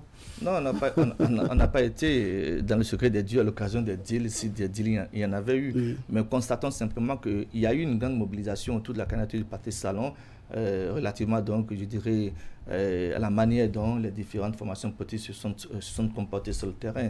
Le PRD, vous l'avez dit, le Moël Bénin, à travers donc les différentes sorties de leurs différents responsables, la mise en place de leur bataillon, de leur équipe sur le terrain pour écumer à mots et expliquer aux populations les raisons pour lesquelles il fallait donner un second mandat à Patrice Talon. C'est la même chose qui a été réalisée par l'UDBN, qui a aussi fait une tournée nationale pour expliquer pourquoi est-ce qu'il fallait sortir, pourquoi est-ce qu'il fallait faire confiance à nouveau à Patrice Talon. Et comme nous l'avons constaté aussi sur le terrain, les deux formations originelles qui animent, je dirais, la vie politique aux côtés de Patrice Talon, le Bloc républicain et l'Union progressiste aussi, bien entendu, ne sont pas restés en marge de ce travail qui a amené Patrice Talon au pouvoir pour les 5 prochaines années. Donc, il n'y a rien à faire. Constatons que ça ne va pas être aussi trop facile. La qualité, bien évidemment, parce qu'il y a une dynamique qui a été impulsée par le président Patrice Talon, et de cette même dynamique, eh bien, il mettra l'accent sur la qualité des ressources humaines qui seront appelées à servir à ses côtés. Donc, d'accord, il faut bien se positionner, mais au même moment, il faut positionner des gens de qualité. Ça, c'est une réalité. Donc, je crois que ça va se jouer beaucoup plus certainement sur la qualité des uns et des autres, parce qu'il n'y a rien à faire. Patrice Talon ira vers ces différentes formations pour leur demander des propositions pour constituer l'équipe gouvernementale pour les 5 prochaines années. Encore que nous avons eu la chance pendant 5 années en arrière de constater que quand vous n'avez pas déçu, c'est que, eh bien, vous êtes maintenu. Encore qu'on a noté qu'on a affaire à un président qui n'a pas la nomination facile. Mais au-delà des nominations, c'est qui en ligne de mire les législatives de 2023. À côté de 2023, il y a aussi 2026. Donc, je crois qu'il y a bien d'échéances qui pourraient peut-être arrondir les angles de ceux qui... Voilà, 2023 que prépare déjà le parti Moël Bénin. Samedi dernier, le président du parti s'est prononcé sur ces détails. On aura tout à l'heure par ici ses fils Béo Aguia, qui est le secrétaire général du parti Moël Bénin. Emmanuel Anyambossou, votre mot de conclusion très rapidement. Non, juste dire qu'effectivement, pour ces différentes formations politiques, c'est de privilégier la qualité. La qualité, parce que Patrice Talon a déjà, comme l'a dit Akimé, impulsé une dynamique au pays qu'il va vouloir continuer forcément. Et donc, c'est de faire en sorte qu'il n'y ait pas trop de déçus. Mais en même temps, 2023 est là, parce que 2023, il y a les législatives à ce niveau, pour façon positionner des gens, positionner des éléments, positionner. Et donc, avoir peut-être aussi, à ce moment-là, l'accompagnement du gouvernement pour... que ces différents éléments. C'est d'ailleurs ça peut-être qui justifie les individualités aussi, parce que le gars qui a travaillé à lui seul a mobilisé beaucoup de gens. C'est d'ailleurs pour ça qu'il c'est exprès qu'il faut appeler à la télévision pour montrer qu'on a mobilisé beaucoup de gens par ici. Donc je pense que c'est la politique a ces raisons que nous peut-être on ignore étant sur le plateau télévisé. Merci de rester avec moi. On va recevoir ensemble. Non, le temps passe vite. On va recevoir ensemble Sefis Béo Aguia, qui est le secrétaire général du parti Moël Bénin. Akimé Sédou Séné, merci. Vous allez me revenir tout à l'heure. On va parler, on va se défouler un peu. On parlera donc sport. À tout de suite. Désormais, le restaurant La Table du Maire s'occupe de votre petit déjeuner. Prenez rendez-vous du lundi au vendredi à partir de 7h pour déguster nos différentes formules de petit déjeuner. Recevez en bonus un journal fraternité pour la formule municipale. Le petit déjeuner à La Table du Maire, c'est aussi s'informer à travers les quotidiens les plus lus de la place. Nous sommes situés dans la 2e rue à gauche, après l'entrée principale de la mairie de Cotonou, en quittant le feu tricolore du ciné Okbeoloa. La Table du Maire. Satisfaire votre appétit est notre préoccupation.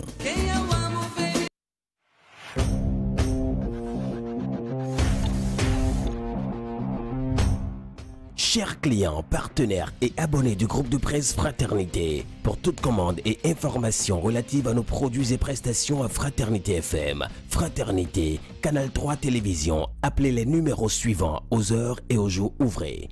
95 74 29 23, 95 74 29 25, 97 77 33 02, 96 61 13 30, 69 17 99 99, 69 23 55 55, 61 62 12 02, WhatsApp. Email canal3benin@yahoo.com, info@canal3télévision.com, fraternité-fm@yahoo.com, fraternews@yahoo.com.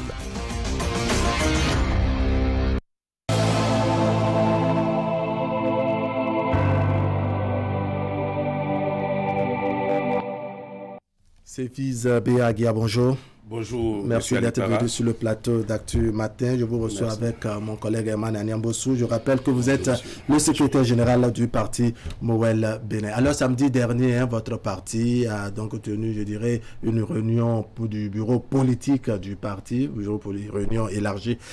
Donc c'était à Tori, dans le département de l'Atlantique. Il s'agissait, vous disiez, de faire le point des activités du parti pour le compte du premier trimestre de l'année en cours et votre participation, c'est-à-dire apprécier votre participation à l'élection présidentielle du 11 avril dernier aux côtés du duo Talon-Talata.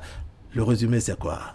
Merci beaucoup. Une fois encore, je crois que vous avez dit l'essentiel parce que effectivement, le bureau politique national de Moël Bénin était à Toribosito samedi dernier pour faire le point des activités du premier trimestre et donc aussi évaluer notre contribution politique dans le cadre du soutien au duo Talon-Talata brillamment élu et aussi nous préparer pour les enjeux à venir. Et donc c'est cela, nous sommes restés aussi fidèles à notre dynamique tournante d'aller dans différents différents coins de pays, si on peut le dire ainsi, pour tenir nos activités. Parce que nous, on estime que ce n'est pas que la capitale, ce n'est pas que les espaces de tous les temps dans lesquels il faut rester, mais il faut aller partout. Mais donc, c'était une réunion ordinaire parce que chaque trimestre, le bureau politique se réunit. Nous avons élargi cette fois-ci la présence à tous les militants qui désiraient venir à cette activité. Malgré le coronavirus. Oui, nous avons fait cette ouverture-là, estimant que chacun d'eux a pris une part très active aux activités de ce trimestre, et en particulier la campagne électorale, le soutien apporté à notre duo candidat. Nous avons pris les précautions utiles quand même en la matière par rapport à la pandémie dont vous parlez. Et donc, c'était une très belle messe politique qui nous a permis de féliciter à nouveau le duo à travers une motion, de féliciter aussi les forces de défense et de sécurité pour leur engagement et leur professionnalisme par rapport à la sécurité publique et à la stabilité de notre pays. Et aussi, à cette occasion, féliciter notre président, le président Jacques Ayadji, pour son leadership aussi, pour toute l'énergie qu'il met dans la conduite de la maison Moël Bénin avec beaucoup de détermination et d'humilité. Alors, on ira pas à pas, puisqu'on parlait du point des activités courant le premier trimestre et la participation. Revenons donc aux activités. Quelles sont les grandes lignes, sinon les grandes actions menées au cours de ce premier trimestre de l'année en cours? Eh bien, c'est déjà que nous avons fait la rentrée politique en janvier à Porto Novo. Et donc, cela nous avait permis de nous préparer pour l'enjeu principal de ce trimestre aussi, qui était la présidentielle, et de prendre part après à différentes activités. Notons par exemple qu'au cours de ce trimestre, nous avons reçu une visite surprise très marquante du président Patrice Talon à l'occasion de l'installation de nos coordinations départementales. Après, le président Jacques Kayadji a conduit la délégation du bureau politique pour l'installation de toutes nos coordinations communales, je dirais l'actualisation, c'est mieux dit ainsi, de toutes nos coordinations communales dans tout le pays, et l'ouverture de fait aussi, l'inauguration de nos sièges, les 12 sièges départementaux dans tous les chefs-lieux, comme recommande la charte des partis, avec un suivi très pointilleux de la Sénat. Et aussi, au cours de ce trimestre, nous nous sommes préparés pour soutenir le duo, puisque nous avons pris part active à la coordination nationale de campagne. Oui. Le parti avait des représentants. Nous avons aussi mis en place notre direction nationale de campagne, conformément aux recommandations du duo candidat et de la coordination nationale de campagne. Et donc, aguerrir nos troupes et tout le reste, aller sur le terrain. Pendant la période électorale, il y a eu des rencontres où il y a eu harmonisation, par exemple, des éléments de langage sur le programme quinquennal élaboré. Et donc, la campagne s'est bien déroulée. Moël Béné était très actif, vous l'avez certainement constaté. Parce qu'une campagne électorale, c'est de l'animation politique au demeurant, c'est aller échanger aussi avec les populations, présenter de l'argumentaire pour que le choix que vous leur présentez, ils s'y retrouvent. Et donc, nous avons mis en œuvre notre projet de communication autour des capsules, des vidéocapsules. Oui, qui ont fait le tour des réseaux sociaux. Hein. Bien entendu, merci.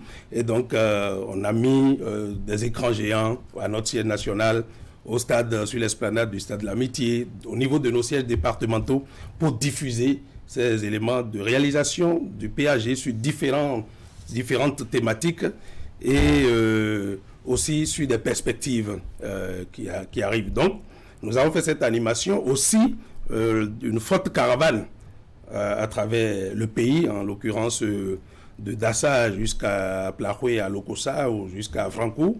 Nous étions présents autant que faire se peut pour faire campagne. Et donc, il était nécessaire d'évaluer tout cela à l'issue du trimestre pour nous, oui. Mais que ça tombait bien que c'est aussi à l'issue de la présidentielle. Oui. Voilà. Alors, l'évaluation du premier trimestre, est-ce que vous voulez dire que toutes les activités prévues ont été réalisées? Bien entendu. Nous avons prévu certaines activités de formation des militants. Malheureusement, ça, par contre, c'est pas encore arrivé. Aussi, il y avait des documents programmatiques sur lesquels nous travaillons. En l'occurrence, le document de politique de développement du parti, de développement stratégique du parti à l'horizon 2026. Et aussi son plan d'action de mise en œuvre, et donc aussi le manuel de procédure et tout. Ce sont des documents, mais nous avons pris sur nous de repousser cela aussi. Le démarrage des activités des organes techniques spécialisés du parti. On a remis un peu toute cette validation au prochain Conseil national ordinaire fin juillet, qui va consacrer aussi le 3e anniversaire du parti. Donc tout ce que nous n'avons pas pu faire, nous avons un peu repoussé pour dire que le reste de l'année, on pourra consacrer du temps à cela. Alors, les résultats définitifs de l'élection présidentielle sont connus. C'est votre candidat qui est élu pour ne pas dire réélu. Quel est le degré de satisfaction à l'heure actuelle du parti Moël Béné? Moël Béné est très satisfait de cette élection du duo, et si vous voulez bien, de cette réélection du président Patrice Talon, parce que vous avez à nous faire témoignage, nous sommes le parti qui, tout en pole position, a demandé, a désigné M. Patrice Talon comme candidat. C'était à l'occasion de notre 2e conseil ordinaire en août 2020. Un peu comme une prophétie, parce que ce n'était pas gagné d'avance. À l'époque, on a été beaucoup traité de tout. Ben voilà, qu'est-ce qu'ils veulent, qu'est-ce qu'ils disent, d'où ça vient, et puis c'est allé en colibé, en raillerie et tout. Ce que nous retenons, c'est que... Vous pensez aujourd'hui que la chose vous donne raison? Le président Patrice Talon, lorsqu'il nous a rendu visite en février dernier à Cotonou, nous a dit que nous sommes des visionnaires. Peut-être que ce n'est pas lié qu'à cet événement, à sa désignation, peut-être à d'autres choses. Mais nous nous retrouvons aussi dans cela. Donc, il reste que nos compatriotes et toute l'opinion portent un regard plus ou moins différent sur Moël Bénin, sur sa marche, sur son fonctionnement, sur les attentes, pour se dire que c'est une formation politique qui fait son chemin et dans lequel il faut faire foi. Quand vous faites le point de votre participation à la réélection de Patrice Talon ou à l'élection du duo Talon-Talata, que retenez-vous concrètement à Moël Bénin? Ou qu'avez-vous retenu à l'issue de ce conseil-là? Eh bien, nous ne tirons pas un drap particulier de notre côté parce que ça a été un travail d'équipe. Et donc, dire que Moël Bénin vient se singulariser dans un apport pour les résultats, ça ne sera pas tout à fait juste pour nous. Le duo a donné le meilleur de lui-même. Et puis après, donc, les 5 partis politiques, en l'occurrence l'Union progressiste, le Bloc républicain, le Parti du renouveau démocratique, l'UDBN et nous, tout le monde a donné. Il y a les mouvements qui sont restés, des associations, des personnalités, tout le monde a apporté. C'est un travail d'équipe. Comment quantifier la participation de l'UDBN? Du Moël Bénin, vous voulez dire? Du Moël Bénin, voilà. Mais quantifier, c'est pas comme si on voudrait retirer de l'eau chaude de l'eau froide. Je ne sais pas comment ça peut se passer.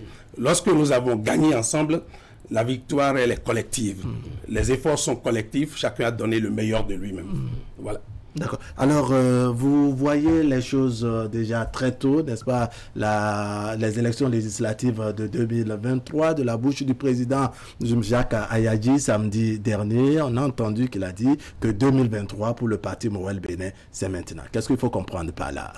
Il faut comprendre que Moël Bénin a un impératif sérieux de participation à cette élection, parce que n'ayant pas pris part à la dernière législative, et aussi aux dernières élections communales. Mais au terme de la loi, ne pas participer à 2 législatives font perdre le statut d'existence au parti. Donc, vous pouvez comprendre que Moël Bénin a regardé cet enjeu avec tout le sérieux qu'il faut, se préparer comme il se doit. Et donc, c'est cela une préoccupation majeure du parti. C'est pour ça que nous nous levons très tôt pour nous préparer, pour nous mettre en condition pour que ce rendez-vous, nous puissions l'honorer pour la vie et la survie du parti. Alors comment ne pas lier 2023, c'est maintenant, à une quelconque participation de Moël Bénin à cette élection présidentielle? Peut-être que Moël Bénin se dit, pour l'effort que nous avons fait pour la présidentielle, nous sommes maintenant en droit de revendiquer notre présence au législatif 2023. Non, c'est pas lié. Ouais, je ne vois pas, c'est pas... Vous ne voyez pas le rapport? Non, parce qu'on a... Vous avez parlé de l'installation des différentes coordinations, des coordinations communales, départementales. Peut-être que Moël Bénin a pris assez de poids désormais sur le terrain. Non, les partis ont le devoir de s'ancrer. Vous avez fait la démarche d'existence avec des membres fondateurs et tout. Mais il faut fonctionner, il faut être présent, il faut vous ancrer, il faut avoir une implantation sérieuse dans le pays. Et donc, c'est à plein temps ce travail de construction et de structuration d'une organisation politique. Ce n'est pas aujourd'hui que nous faisons ça.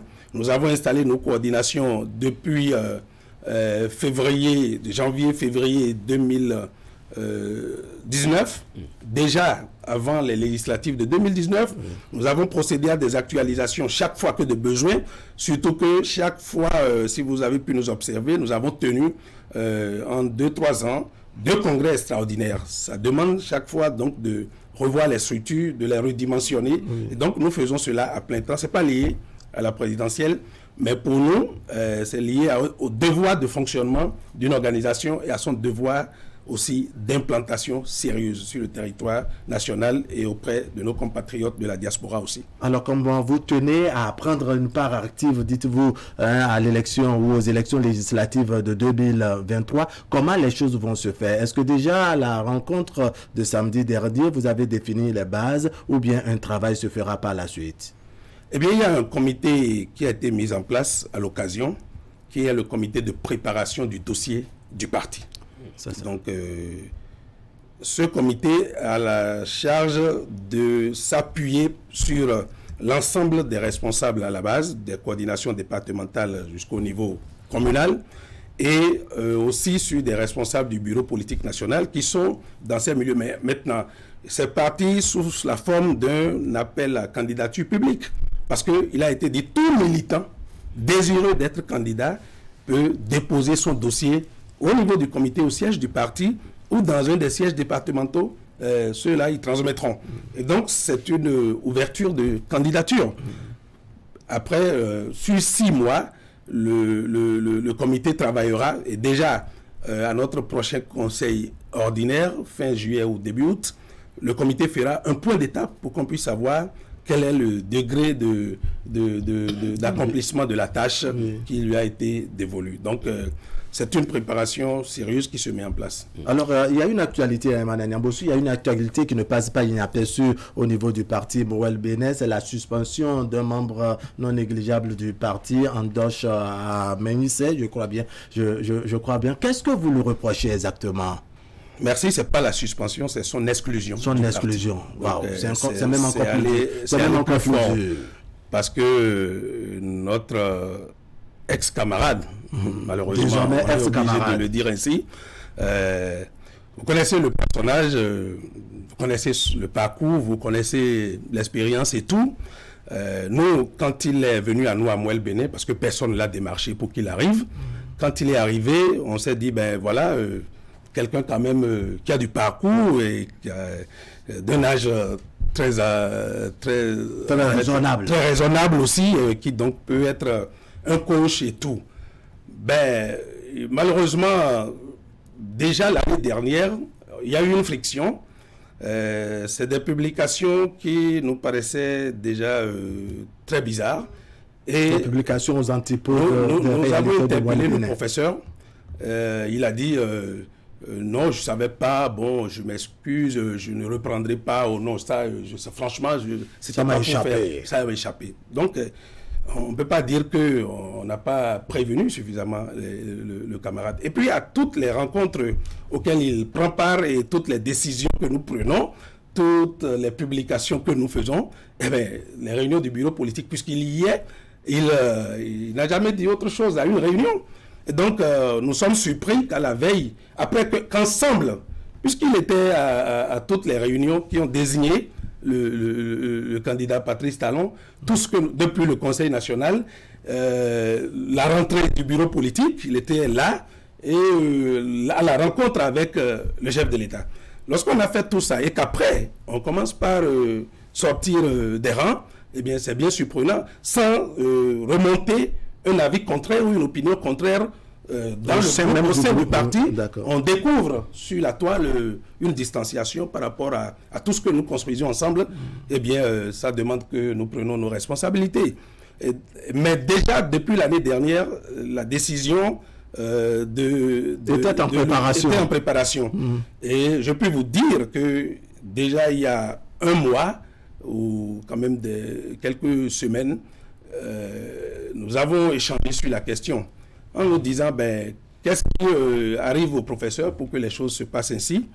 Et on a espéré un retour à des sentiments plus ou moins militants par rapport au groupe dans lequel nous sommes ensemble. Malheureusement, il n'a pas entendu raison et donc nous... Est-ce qu'il ne se sentait peut-être pas trop embrigadé au sein de Mouel Bénin? Puisque le lendemain de la décision qui le suspend, n'est-ce pas, il parle de soulagement. Pour le personnage, pour son parcours et pour son expérience et pour tout ce que je peux dire autour, si à un moment donné, il ne se retrouve pas dans les lignes que le parti, par rapport auxquelles le parti se positionne, il s'en démarque dans l'élégance requise. Il s'agit de démissionner, c'est ce qu'on dit. où je fais des observations au niveau du bureau politique et j'accompagne cela de ma lettre de démission. Il n'a pas été cohérent, chers amis, parce qu'il est resté dans le groupe. Il a fallu que nous, on l'observe jusqu'à le débusquer. C'est cela la réalité. Donc quand aujourd'hui, après ça, il fait d'autres déclarations, il dit plein de choses, c'est qu'il faut lui demander d'être simplement cohérent. Il avait juste à partir, il n'avait pas à rester comme une sorte de, je ne vais pas utiliser le mot, de top dans la maison et de continuer ce qu'il fait. Ce n'est pas cohérent. En résumé, le parti Moël Béné a pris ses responsabilités. Absolument.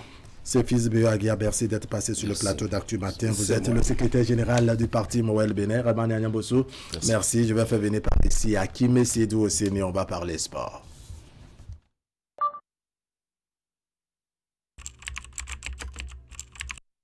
Votre chaîne Canal 3 Bénin à portée de main.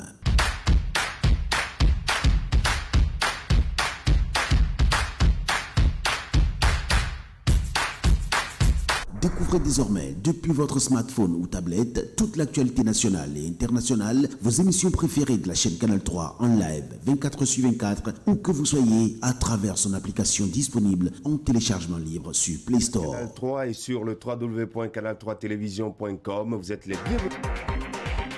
Canal 3, la passion de l'image.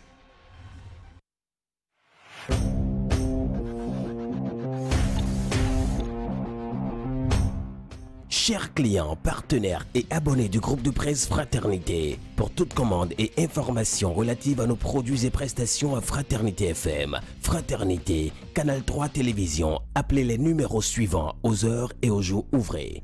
95 74 29 23, 95 74 29 25, 97 77 33 02, 96 61 13 30, 69 17 99 99, 69 23 55 55, 61 62 12 02, WhatsApp. Email canal3benin@yahoo.com, info @canal3télévision.com, fraternitéfm@yahoo.com, fraternews@yahoo.com.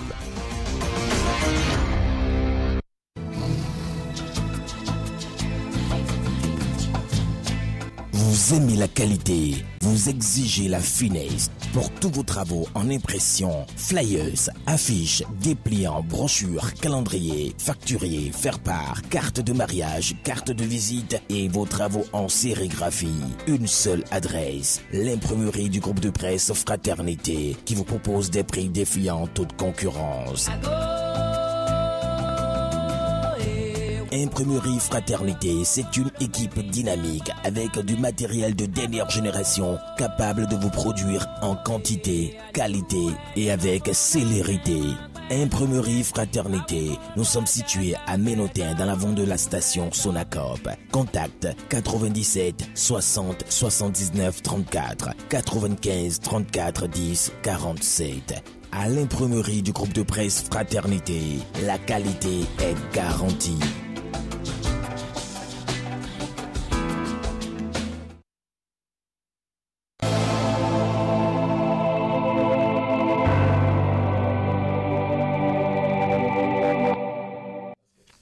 Allez, rebonjour Akime Sédou Osséné. Rebonjour mesdames, messieurs, bonjour. Allez, on parle sport et on commence par le basket, je crois. Commençons par le football. Le football, d'accord. L'actualité est bien fournie au niveau donc, de cette discipline, puisque ce week-end, plusieurs rencontres ont été disputées sur différents tableaux, certaines comptant pour la Super Ligue professionnelle, d'autres pour le coup d'envoi de la Ligue professionnelle, bien entendu. Et puis, il y a eu aussi des rencontres de la Ligue amateur. Mais on va s'intéresser ce matin au championnat d'élite, pour dire les choses comme ça, puisque eh bien, la troisième journée de la Super League s'est disputée ce week-end. On va du côté donc du stade René Pleven d'Akpakpa, où Isaïe Football Club était en déplacement ce week-end.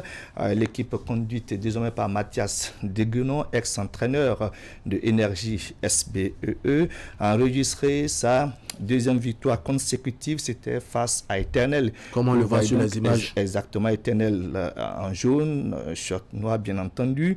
Omnisport, la rencontre s'est disputée donc au stade René Pleven, et sur les images, vous voyez là le pénalty qui a été concédé par l'équipe des AE, transformé 1-0 en faveur d'Éternel Omnisport, bien entendu. Mais les hommes de Mathias Deguenon, après plusieurs tentatives, finiront par revenir au score. C'était à la 26e minute et l'action elle est bien menée par l'ex d'Aspac, je parle de Facine Rodrigue, et le but égalisateur porte les griffes de Faisal qui est venu donc de l'association sportive Osusaka de Porto Novo, et par la suite, vous le constatez, il y a donc le second but, c'était au retour des vestiaires que ce même attaquant, c'est une nouvelle recrue au niveau donc de la formation des AE Football Club, Faisal, qui a terminé meilleur buteur à l'occasion de la Ligue professionnelle dernière, meilleur buteur de cette phase, qui a été donc appelé en renfort du côté donc des AE Football Club. C'est lui qui a été l'auteur des 2 buts victorieux, bien entendu, arabe, de la formation des AE. AE qui a enrayé sa deuxième victoire consécutive dans cette compétition. On rappelle que la première journée a été tout simplement reportée. Nous en sommes donc cette fois-ci à la 3e journée, donc pour 2 rencontres disputées par les AE Football Club, qui sera incessamment en attendant que nous ayons la confirmation des autorités compétentes au niveau du football béninois.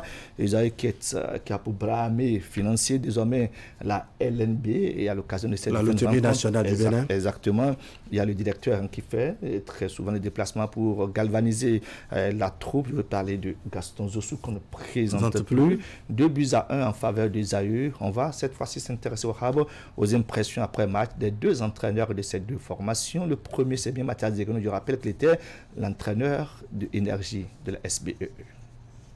C'est vrai qu'on a été cueilli à froid très tôt, à la 8e minute, par je crois un penalty, et ça devrait normalement nous refroidir, mais je crois que c'est en ce moment que les jeunes ont compris que rien n'était perdu, ils y ont cru, et très vite ils sont revenus au score.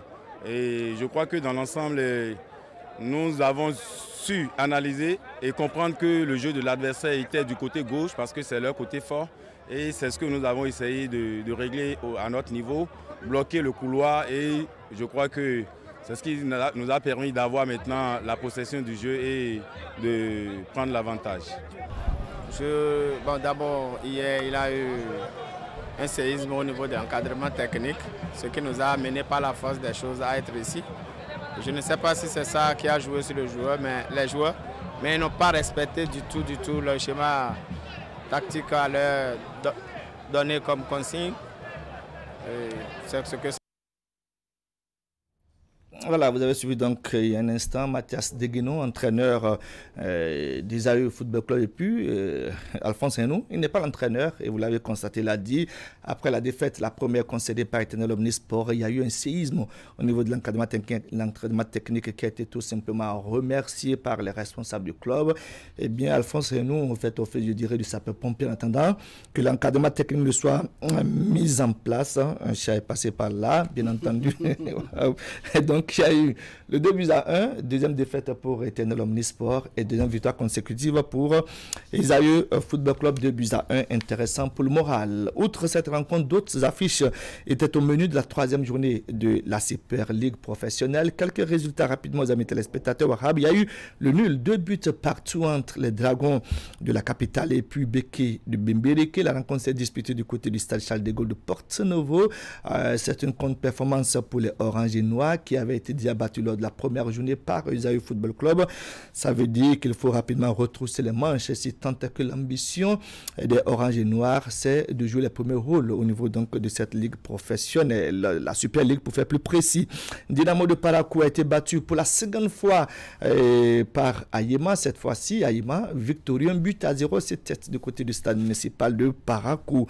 Assos de Porto Novo, c'était en dernière rencontre de cette 3e journée, c'était hier du côté de Missirete. Liberté recevait les Buffles du Borgo Football Club. Les deux formations sont séparées sur le score nul et vierge de 0 but partout. Ça fait la seconde rencontre ou le second nul pour les Buffles qui étaient à l'occasion de la seconde journée aux prises avec AS Cotonou. C'était au stade de René Pleven d'Akpakpa. La rencontre, elle également, s'est soldée par un nul et vierge de 0 but partout. Le Requin de l'Atlantique a été surpris hier au stade de René Pleven d'Akpakpa par Rodio qui nous vient directement de Comé. 1 but à 0. Une rencontre intéressante qui a été disputée ce dimanche du côté du stade de René Pleven d'Akpakpa. Franchement, on a eu droit à un beau football venant donc de cette formation de Rodio qui a joué combativité, qui a joué collectif et qui a joué discipline tactique. À l'arrivée, bien, ça a payé et donc la formation de Rodio s'impose par le score d'1 but à 0. Damissa recevait à Parakou-Wahab AS Cotonou et les deux formations sont séparées sur le score nul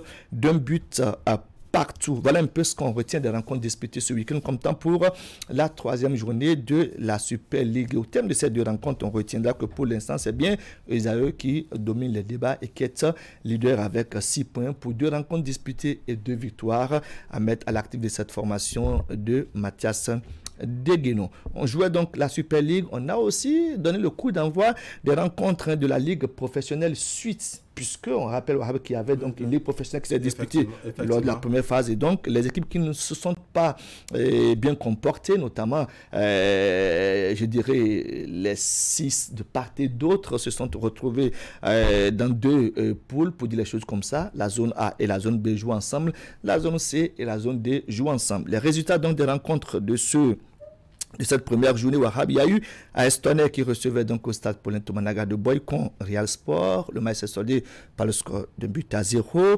Dynamo d'Abomey après le déçu sur Tanika 3 buts à 0, ça fait beaucoup. Estakounen, c'était au stade Sakakina Gezere de Kandi, a fait d'une bouchée Énergie de la SB2 3 buts à 0. Il y a eu 4 buts qui ont été passés au Wahab à Espoir de Savalou.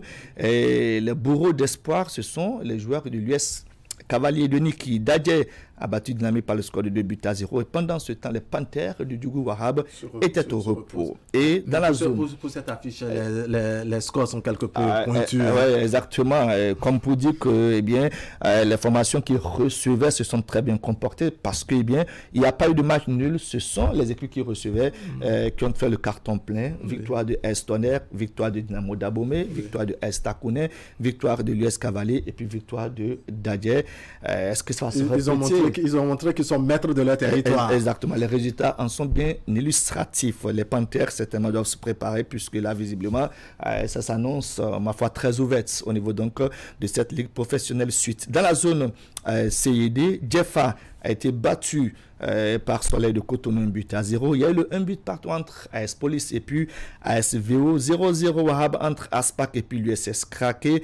Avant qu'Omnisport domine la Jacques 3 buts à 0. Et c'est la GSP qui fait la très bonne opération tant que Soleil en allant s'imposer devant UPNM 3 buts à 1. Pendant ce temps, ce sont les sociétés d'Adidja qui étaient au repos pour le compte donc de cette première journée de la Ligue professionnelle suite. Cette fois-ci, en chaîne de discipline, on parle basketball tel que vous l'avez bien entendu annoncé. On va s'intéresser à cette rencontre au niveau des dames. C'est bien dans la zone A et c'était une revanche pour les dames d'énergie de la SBEE. C'était samedi dernier au Hall des Arts lors de la 5e journée de la Ligue professionnelle de basketball au Bénin. La balle au panier, battue à l'aller par l'association sportive du port autonome de Cotonou. Elles ont arraché une intéressante victoire au match retour à 2 points près, 53 à 51 d'ailleurs. C'est dès l'entame qu'elles se sont offertes l'avance et n'ont plus reculé jusqu'au coup du sifflet final. Intéressant pour le moral puisque ce sont ces deux clubs qui animent la zone A au niveau des dames, comme tant donc pour la ligue professionnelle de basketball qui se poursuit et qui fait son petit bonhomme de chemin. On rappelle donc le score à l'arrivée. Aspac Dame a été battu par Énergie Dame 51 à 53. Au niveau des masculins. Énergie SBEE a joué contre Elan Sport. Il y a la victoire donc d'Elan Sport 64-48. Et puis Éternel BBC a été battu, a été tout simplement croqué par Aspac 77-21. Wow. L'écart, il est bien abyssal, il est bien grand. Au niveau de la zone septentrionale, la zone B, 7e journée donc des rencontres de la Ligue professionnelle arabe. Panther de Djougou jouait contre Bosco Star. Ce sont les Panthers qui sont en position 75-72. Aspal a fait d'une bouchée à Tasport 96-51. Et puis Real Sport a dominé Kaba de Kandi par le score de 69-34. En gros, les rencontres de la 7e journée ont été disputées ce week-end. Il y a eu aussi le coup d'envoi de la Ligue professionnelle de volleyball. On reviendra sur cette actualité. Ce serait dans le grand format de Canal Sport à partir de 21h avec bien d'images, bien d'interventions, puisque le coup d'envoi de ce championnat a été donné ce dimanche par le directeur de sport d'élite, Bonaventure Kofi Koudia. C'était en présence du président de la Fédération béninoise de volleyball, Aliyaho Wahab. On prend le rendez-vous à partir de 21h, mais pour l'instant, c'était les sports. C'était les sports avec vous, Akime Sedo Séné, un numéro bien fourni ce lundi matin. On va voir du côté de la régie ce que Assiongo Kanya a préparé pour nous, lui qui a piloté pour nous donc les parutions du jour. C'est la revue de presse.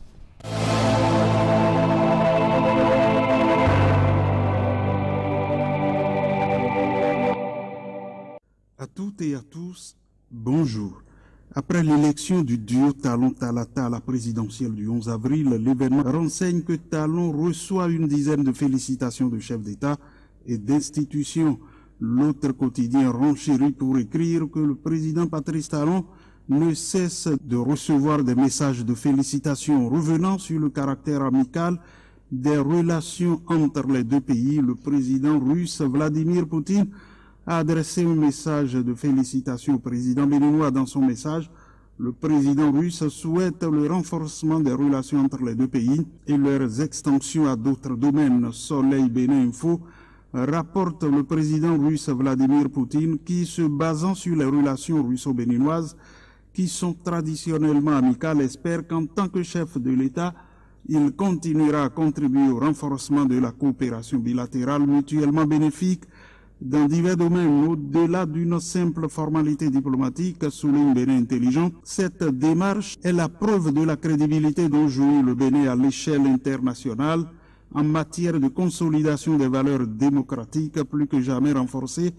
depuis 2016. En témoigne, selon le journal, le nombre sans cesse croissant des chefs d'État et pas des moindres à adresser au duo présidentiel élu leurs lettres de félicitations. Tour à tour, Maroc, Chine, Madagascar, Niger, Cuba, Nicaragua, Venezuela, la commission de la CEDEAO et dernièrement la Russie ont spontanément salué la victoire du duo Talon-Talata, une victoire que quelques journaux attribuent à un principal acteur de premier rang pour le chaos du duo Talon-Talata. C'est le cas du journal Le Meilleur, pour lequel l'Union démocratique pour un Bénin nouveau de Claudine Prudencio confirme son hégémonie politique. Pour l'Amazone des temps modernes, ajoute Bénin Intelligent, les Béninois sont enfin invités individuellement au banquet du bien-être individuel sous le mandat qui s'annonce. C'est pourquoi elle lance un vibrant appel à l'endroit de tous les citoyens à rester soudés derrière le président Patrice Talon et surtout à l'accompagner afin que cette noble ambition soit une réalité. Et puis le quotidien Fraternité souligne ce matin que la vague d'arrestations, surtout au lendemain des violences qui ont précédé le scrutin du 11 avril 2021, ne surprend guère Victor Tokpanou, le professeur d'université enseignant des sciences politiques, trouve normal ces interpellations qui ont d'ores et déjà conduit de nombreuses personnes en prison par le biais de la Cour de répression des infractions économiques et du terrorisme. C'est normal qu'après ces manifestations, l'État cherche à comprendre les origines, les commanditaires, les auteurs et complices de ces actes, selon Victor Tokpanou. Et selon Bénin Intelligent, Anthony Blinken, le secrétaire d'État des États-Unis, a exprimé les inquiétudes de son pays face aux arrestations d'opposants au Bénin, et ce, dans un communiqué de presse en date du 23 avril. Pour le matinal, loin d'être une fixation sur les dirigeants de l'opposition comme le conçoit le département d'État des États-Unis via le porte-parole, il s'agit plutôt d'une démarche visant à situer les responsabilités et épargner le pays de ces scènes répétées de barbarie enregistrées à chaque élection depuis quelques années au Bénin. Dans la suite, à l'université d'Abomey-Calavi, notre maison brûle. C'est le cri de cœur du professeur des universités, Nikez Médé, rapporté par le journal Fraternité, pour lequel la désignation la semaine écoulée du président du comité scientifique sectoriel de droit de l'université d'Abomey-Calavi n'est pas du goût du professeur Nikez Médé. Indigné, ce dernier a exprimé son état d'âme au ministre de l'Enseignement supérieur et au recteur de l'université d'Abomey-Calavi. L'issue de cet épisode, qui ne fait que commencer, est très attendue, ajoute le journal. Merci d'avoir suivi cette revue de presse.